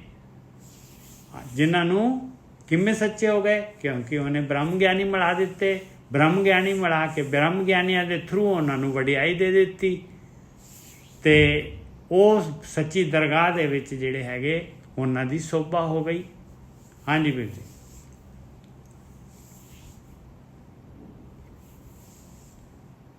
ਹਾਂਜੀ ਠੀਕ ਹੈ ਜੀ। ਹੁਣ ਉਹ ਕਹਿ ਰਹੇ ਨੇ ਆਪੇ ਚਾਟ ਸਾਲ ਆਪ ਪਾਤਾ, ਆਪੇ ਚਾਟੇ ਪੜਨ ਕੋ ਆਏ ਆਣੇ। ਹਾਂ ਦੇਖੋ ਆਪ ਹੀ ਕਹਿੰਦੇ ਆਪ ਹੀ ਉਹ ਸਕੂਲ ਹੈ, ਫਿਰ ਉਸਤਾਦ ਵੀ ਟੀਚਰ ਵੀ ਆਪ ਆ, ਫਿਰ ਸਟੂਡੈਂਟ ਵੀ ਆਪ ਹੈ, ਤੇ ਬ੍ਰਾਹਮਣੀ ਆ ਸਾਰਾ। ਹਾਂ ਆਪ ਹੀ ਸਟੂਡੈਂਟ ਦੇ ਰੂਪ ਦੇ ਵਿੱਚ ਆਪ ਹੀ ਭੇਜਦਾ ਉਹਨਾਂ ਨੂੰ ਪੜ੍ਹਨ ਵਾਸਤੇ। ਹਾਂ ਤੇ ਵੇਖੋ ਆਪ ਹੀ ਤੇ ਸੰਸਾਰ ਨੂੰ ਉਹਨੇ ਰਚਿਆ, ਫਿਰ ਬੁਝਾਰਤ ਪਾਈ ਹੈ। ਇਹ ਬਾਣੀ ਚ ਵੀ ਨਿੱਜਾ ਸਾਹਿਬ ਤੁਕ ਬੋਲਦੇ ਆ, ਮਦਾਵਣੀ ਆ ਤੇ ਗੁਰਮੁਖ ਲੱਭੀ। ਹਾਂ ਇਹ ਮੁੰਦਾਵਣੀ ਸਤਿਗੁਰੂ ਪਾਈ, ਗੁਰਸਿੱਖਾਂ ਲੱਦੀ ਭਾਲ। ਹਾਂ ਇਹ ਮਦਾਵਣੀ ਹੈ, ਇਹ ਇੱਕ ਬੁਝਾਰਤ ਹੈ। ਇਹਨੂੰ ਲੱਭਣ ਵਾਸਤੇ ਹੀ ਇਹ ਸੰਸਾਰ ਦੀ ਰਚਨਾ ਹੋਈ ਹੈ। ਬਿਲਕੁਲ। ਤੇ ਫਿਰ ਕਹਿੰਦੇ ਆਪੇ ਪਿਤਾ ਮਾਤਾ ਹੈ, ਆਪੇ ਬਾਲਕ ਕਰੇ ਸਿਆਣੇ। ਮਾਂ ਪਿਓ ਵੀ ਆਪ ਹੀ ਆ, ਸਿਆਣੇ ਕਰ ਦਿੰਦਾ ਮਾਂ ਪਿਓ ਵੀ ਕਾਫੀ ਅਕਲ ਦਿੰਦੇ ਬੱਚਿਆਂ ਨੂੰ। ਹਾਂ ਮਾਂ ਬਾਪ ਜਿਹੜੇ ਬੱਚੇ ਦਾ ਚੰਗੀ ਤਰ੍ਹਾਂ ਮਾਰਗ ਦਰਸ਼ਨ ਕਰਦੇ ਆ। ਪਹਿਲੀ ਗੱਲ ਤੇ ਇਹ ਆ ਕਿ ਮਾਰਗ ਦਰਸ਼ਨ ਕਰਨ ਤੋਂ ਭਾਵ ਹੈ ਉਹਨਾਂ ਦਾ ਆਪਣਾ ਜੀਵਨ ਕੀ ਹੈ। ਜੇ ਉਹਨਾਂ ਦਾ ਆਪਣਾ ਜੀਵਨ ਸਹੀ ਹੈ ਨਾ, ਤੇ ਬੱਚੇ ਬਹੁਤ ਕੁਝ ਸਿੱਖ ਸਕਦੇ ਆ, ਕਿਉਂਕਿ ਬੱਚੇ ਵੇਂਹਦੇ ਆ ਨਾ। ਤੁਸੀਂ ਜਿੱਦਾਂ ਕੰਮ ਕਰਦੇ, ਜੋ ਤੁਹਾਡਾ ਮੋਸਟਲੀ ਸਟਾਈਲ ਜਿਹੜਾ ਤੁਹਾਡੇ ਬੱਚੇ ਕਾਪੀ ਕਰਦੇ, ਤੇ ਜੇ ਸਾਡਾ ਹੀ ਪੰਜਾਬੀ ਚ ਕਹਾਵਤ ਹੈ ਕਿ ਆਵਾ ਹੀ ਉੱਤੇ ਆ ਨਿੱਜਰ ਸਾਹਿਬ, ਫਿਰ ਨਹੀਂ ਕੁਛ ਹੋ ਸਕਦਾ। ਤੇ ਫਿਰ ਕਹਿੰਦੇ ਜਿਹੋ ਜਿਹੀ ਕੋਕੋ ਤੇ ਉਹੋ ਜਿਹੇ ਕੋਕੋ ਦੇ ਬੱਚੇ, ਤੇ ਜੇ ਕੋਕੋ ਬਰਾਬਰ ਨਹੀਂ ਆ ਤੇ ਬੱਚੇ ਕਿੱਦਾਂ ਬਰਾਬਰ ਹੋਣਗੇ। ਤੇ ਇਸ ਕਰਕੇ ਹਾਂਜੀ ਅੱਗੇ ਬੋਲੀ ਨਿੱਜਰ ਸਾਹਿਬ। ਹਾਂ ਇੱਕ ਨਾ ਅੰਦਰ ਮਹਿਲ ਬੁਲਾਏ, ਨਹੀਂ ਇੱਕ ਥੈ ਪੜ੍ਹ ਬੁੱਝੈ ਸਭ ਆਪੇ, ਇੱਕ ਥੈ ਆਪੇ ਕਰੇ ਇਆਣੇ। ਦੋ ਕੈਟਾਗਰੀਆਂ ਹੈਗੀਆਂ, ਇੱਕ ਜਿਹੜੇ ਹੈਗੇ ਬ੍ਰਹਮ ਗਿਆਨ ਲੈ ਲੈਂਦੇ ਆ, ਇੱਕ ਜਿਹੜੇ ਹੈਗੇ ਨਹੀਂ ਲੈਂਦੇ ਪਾਏ। ਜਿਹੜੇ ਲੈ ਲੈਂਦੇ ਆ ਉਹ ਸਿਆਣੇ ਹੋ ਜਾਂਦੇ ਆ, ਬੁੱਝ ਲੈਂਦੇ ਆ ਵੀ ਕਾਹਦੇ ਵਾਸਤੇ ਆਏ ਆ, ਅਸੀਂ ਕੀ ਕਰਨਾ ਹੈ ਦੁਨੀਆ ਦੇ ਵਿੱਚ ਆ ਕੇ। ਇੱਕ ਜਿਹੜੇ ਆ ਮੌਜ ਮਸਤੀ ਕਰਕੇ ਤੁਰਦੇ ਬਣਦੇ ਆ। ਇੱਕ ਨਾ ਅੰਦਰੇ ਮਹਿਲ ਬੁਲਾਏ ਜਾਂ ਆਪ ਤੇਰੇ ਮਨੇ ਭਾਣੇ, ਅਤੇ ਜਿਹੜੇ ਬੁੱਝ ਲੈਂਦੇ ਆ ਭਗਤੀ ਕਰਦੇ ਆ ਉਹਨਾਂ ਨੂੰ ਮਹਿਲ 'ਚ ਬੁਲਾ ਲੈਂਦਾ, ਉਹ ਮਾਲਕ ਨੂੰ ਪਾ ਜਾਂਦੇ ਆ ਭਾਈ। ਕਿਹੜੇ? ਜਿਨ੍ਹਾਂ ਆਪੇ ਗੁਰਮੁਖੇ ਦੇ ਵਡਿਆਈ, ਸੇ ਜਨ ਸੱਚੀ ਦਰਗੇ ਜਾਣੇ। ਜਿਨ੍ਹਾਂ ਨੂੰ ਬ੍ਰਹਮ ਗਿਆਨੀਆਂ ਦੇ ਥਰੂ ਵਡਿਆਈ ਦੇ ਦਿੰਦਾ ਹੈ, ਉਹ ਜਨ ਜਿਹੜੇ ਹੈਗੇ ਸੱਚੀ ਦਰਗਾਹ 'ਤੇ ਜਾਣੇ ਜਾਂਦੇ ਆ। ਸੋਭਾ ਉਹਨਾਂ ਦੀ ਮਾਨਤਾ ਹੁੰਦੀ ਹੈ। ਹਾਂਜੀ ਵੀਰ ਜੀ। ਹਾਂਜੀ ਇੱਥੇ ਦੇਖੋ ਕਹਿੰਦੇ ਇੱਕ ਜਿਹੜੇ ਪੜ੍ਹ ਲਿਖ ਜਾਂਦੇ ਆ ਉਹ ਗੱਲ ਨੂੰ ਸਮਝ ਲੈਂਦੇ ਆ। ਹੁਣ ਜਿੱਦਾਂ ਸਕੂਲਾਂ ਦੇ ਵਿੱਚ ਸਾਡੇ ਉਸਤਾਦ ਜਿਹੜੇ ਸੀ, ਸਾਡੇ ਜਿਹੜੇ ਟੀਚਰ ਸੀ, ਉਹ ਕਹਿੰਦੇ ਸੀ ਚਰਨਜੀਤ ਪੜ੍ਹਾਈ ਕਰੋ, ਚਰਨਜੀਤ ਪੜ੍ਹਾਈ ਕਰੋ, ਪੁੱਤ ਪੜ੍ਹ ਜਾਓਗੇ, ਤੁਸੀਂ ਵਧੀਆ ਜੀਵਨ ਬਤੀਤ ਕਰੋਗੇ। ਜਿਹੜੇ ਤੇ ਇਹ ਗੱਲ ਸਮਝ ਗਏ ਉਹਨਾਂ ਦੇ ਜੀਵਨ 'ਚ ਉਚਾਈ ਆ ਗਈ, ਤੇ ਜਿਨ੍ਹਾਂ ਨੇ ਮੇਰੇ ਵਰਗੇ ਨੇ ਨਹੀਂ ਗੱਲ ਸਮਝੀ, ਕੇਵਲ ਕੰਨਾਂ ਦੇ ਉੱਤੋਂ ਦੀ ਕੱਢਤੀ, ਤੇ ਨਿੱਜਰ ਸਾਹਿਬ ਫਿਰ ਉਹ ਤੇ ਫਿਰ ਗੱਲ ਨਹੀਂ ਨਾ ਬਣੇਗੀ ਨਾ। ਇਹ ਨਹੀਂ ਆ ਕਿ ਉਸਤਾਦ ਕਹਿੰਦਾ ਵਾ ਕਿ ਤੁਸੀਂ ਨਹੀਂ ਪੜ੍ਹਨਾ, ਉਹ ਤੇ ਕਹਿੰਦਾ ਸਾਰੇ ਪੜ੍ਹੋ। ਪਰ ਉਹਦੇ 'ਚ ਉਹ ਇਹ ਗੱਲ ਨੂੰ ਕੋਈ ਸਮਝਦਾ ਹੈ, ਤੇ ਜਿਹੜਾ ਸਮਝਦਾ ਫਿਰ ਅਫਸਰ ਲੱਗ ਜਾਂਦਾ, ਉਹਦਾ ਜੀਵਨ ਬੜਾ ਵਧੀਆ ਹੈ। ਤੇ ਦੂਜਾ ਤਾਂ ਤੁਹਾਨੂੰ ਪਤਾ ਹੀ ਮਿਹਨਤ ਮਜ਼ਦੂਰੀ ਹੈ ਜੀਵਨ ਦੇ ਵਿੱਚ, ਹਨਾ। ਇਹ ਗੱਲਾਂ ਜਿਹੜੀਆਂ ਨੇ ਇਹ ਸੁਣਨੀਆਂ, ਉਹਨਾਂ ਤੇ ਵਿਚਾਰ ਕਰਨਾ, ਇਹ ਤੇ ਉਹੀ ਸਮਝੂ ਹੈ। ਤੇ ਬਾਕੀ ਇੱਥੇ ਕਈ ਸੁਣ ਕੇ ਵੀ ਐਣੇ ਹੀ ਰਹਿ ਜਾਂਦੇ ਆ, ਉਹਨਾਂ ਨੂੰ ਫਾਇਦਾ ਹੀ ਨਹੀਂ ਹੁੰਦਾ। ਬੈਠੇ ਉਹ ਵੀ ਕਲਾਸ ਦੇ ਵਿੱਚ ਨਿੱਜਰ ਸਾਹਿਬ, ਬਿਲਕੁਲ, ਪਰ ਸਾਰੇ ਸਟੂਡੈਂਟ ਡਾਕਟਰ ਨਹੀਂ ਜੇ ਬਣਦੇ ਨਾ, ਕੁਝ ਬਣਦੇ ਆ ਜਿਹੜੇ ਇਹ ਗੱਲ ਨੂੰ ਸਮਝ ਲੈਂਦੇ ਆ, ਤੇ ਜਿਹੜੇ ਵਿੱਚ ਕਹਿੰਦੇ ਆ ਕਿ ਬੜਾ ਨਜ਼ਾਰੇ ਆ, ਉਹ 4-5 ਸਾਲ ਨਜ਼ਾਰੇ ਤੇ ਲੈਂਦੇ ਆ, ਮੁੜ ਕੇ ਸਾਰੀ ਜ਼ਿੰਦਗੀ ਦੁੱਖ ਤਕਲੀਫਾਂ ਚੱਲਦੇ ਆ। ਤੇ ਜਿਹੜੇ ਪਹਿਲਾਂ 4-5 ਸਾਲ ਮਿਹਨਤ ਕਰਕੇ ਥੋੜੇ ਜਿਹੇ ਕਸ਼ਟ ਝੱਲਦੇ ਆ, ਆਪਣੇ ਆਪ ਨੂੰ ਸ਼ਾਰਪ ਕਰਦੇ ਆ, ਆਪਣੇ ਆਪ ਨੂੰ ਅਪਗ੍ਰੇਡ ਕਰੀ ਜਾਂਦੇ ਆ, ਇੱਕ ਸਮਾਂ ਆਉਂਦਾ ਉਹਨਾਂ ਦਾ ਜੀਵਨ ਵਧੀਆ, ਬਿਲਕੁਲ ਉਹਨਾਂ ਨੂੰ ਬੈਨੀਫਿਟ ਮਿਲਦਾ। ਠੀਕ ਹੈ ਜੀ, ਬਾਣੀ ਉਹ ਕਹਿ ਰਹੀ ਹੈ ਜੀ। ਤੇ ਫਿਰ ਜਿਹੜੇ ਆਪਣੇ ਆਪ ਨੂੰ ਪੋਲਿਸ਼ ਕਰ ਲੈਂਦੇ ਆ, ਭਗਤੀ ਕਰ ਲੈਂਦੇ ਆ, ਫਿਰ ਉਹਨਾਂ ਨੂੰ ਪਰਮਾਤਮਾ ਦੇ ਮਹਿਲ ਚ ਸੱਦ ਲੈਂਦਾ।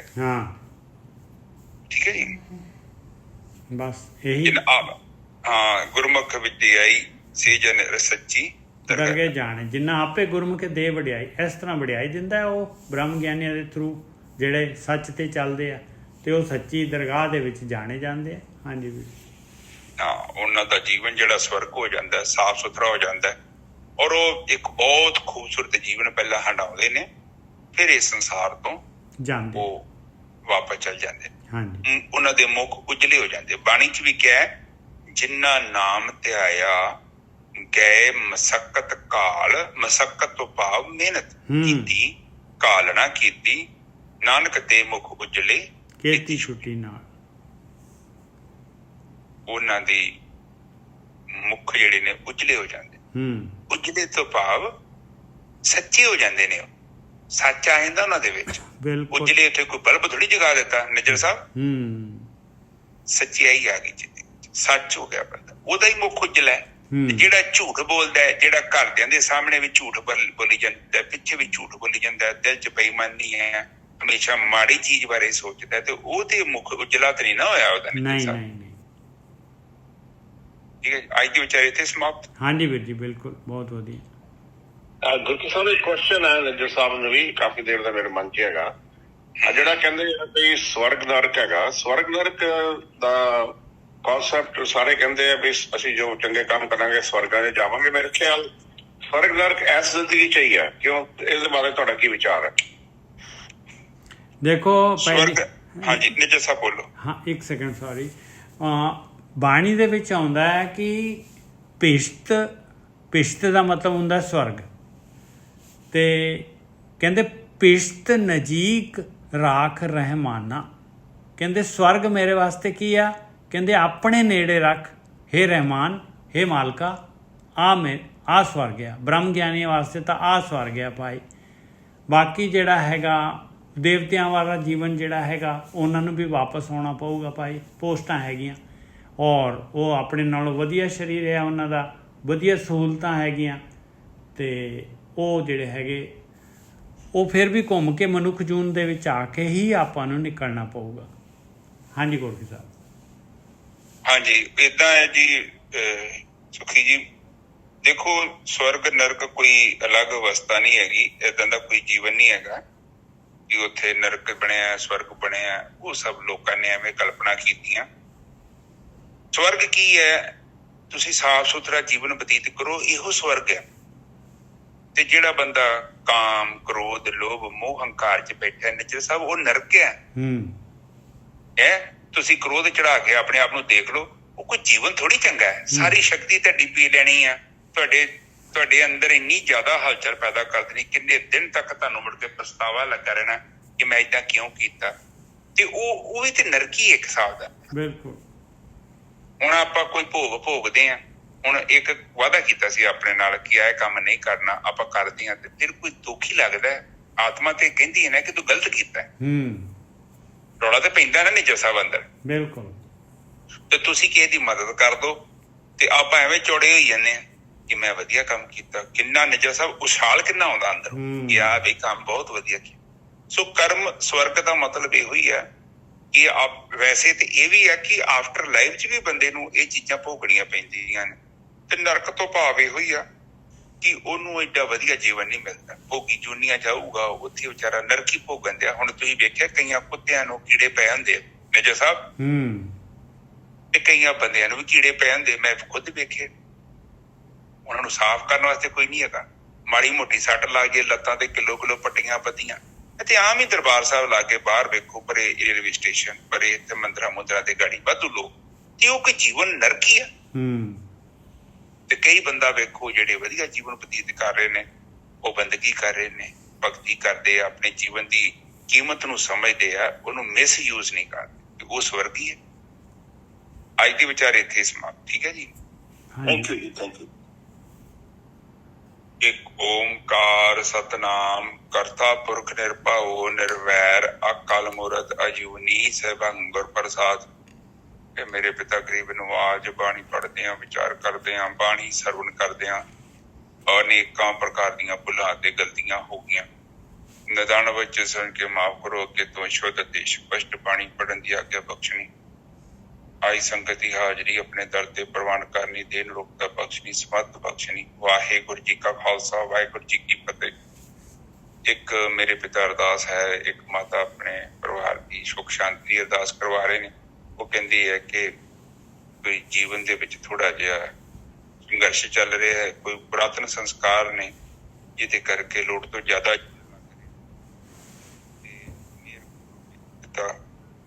ਆਪ ਉਹਨਾਂ ਨੂੰ ਸੁਖ ਸ਼ਾਂਤੀ ਬਖਸ਼ੋ।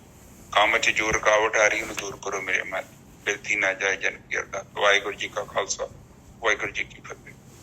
ਵਾਹਿਗੁਰੂ ਵਾਹਿਗੁਰੂ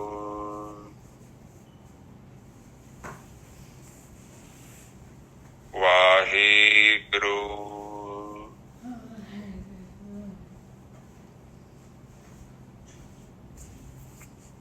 ਵਾਹਿਗੁਰੂ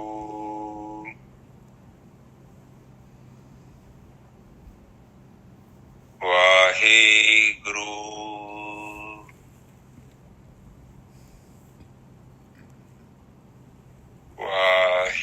ਵਾਹਿਗੁਰੂ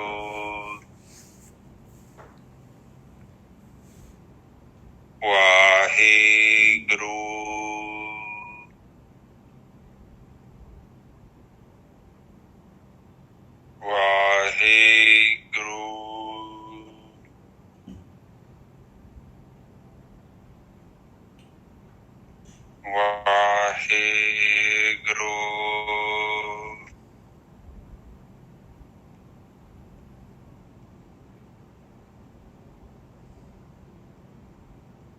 ਵਾਹਿਗੁਰੂ ਵਾਹਿਗੁਰੂ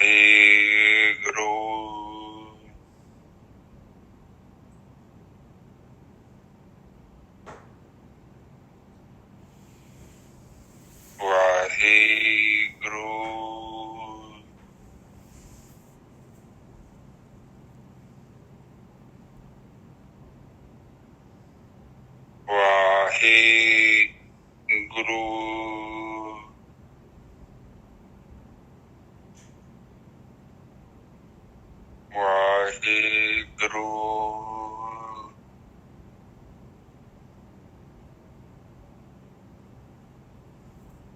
ਵਾਹਿਗੁਰੂ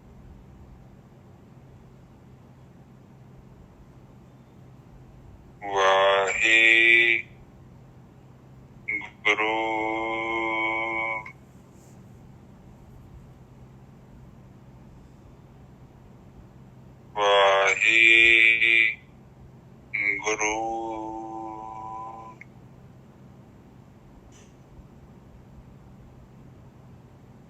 ਵਾਹਿਗੁਰੂ ਵਾਹਿਗੁਰੂ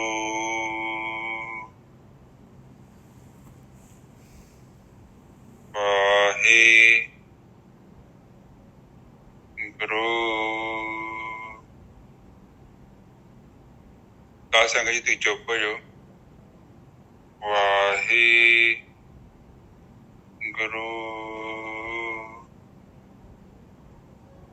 ਵਾਹਿਗੁਰੂ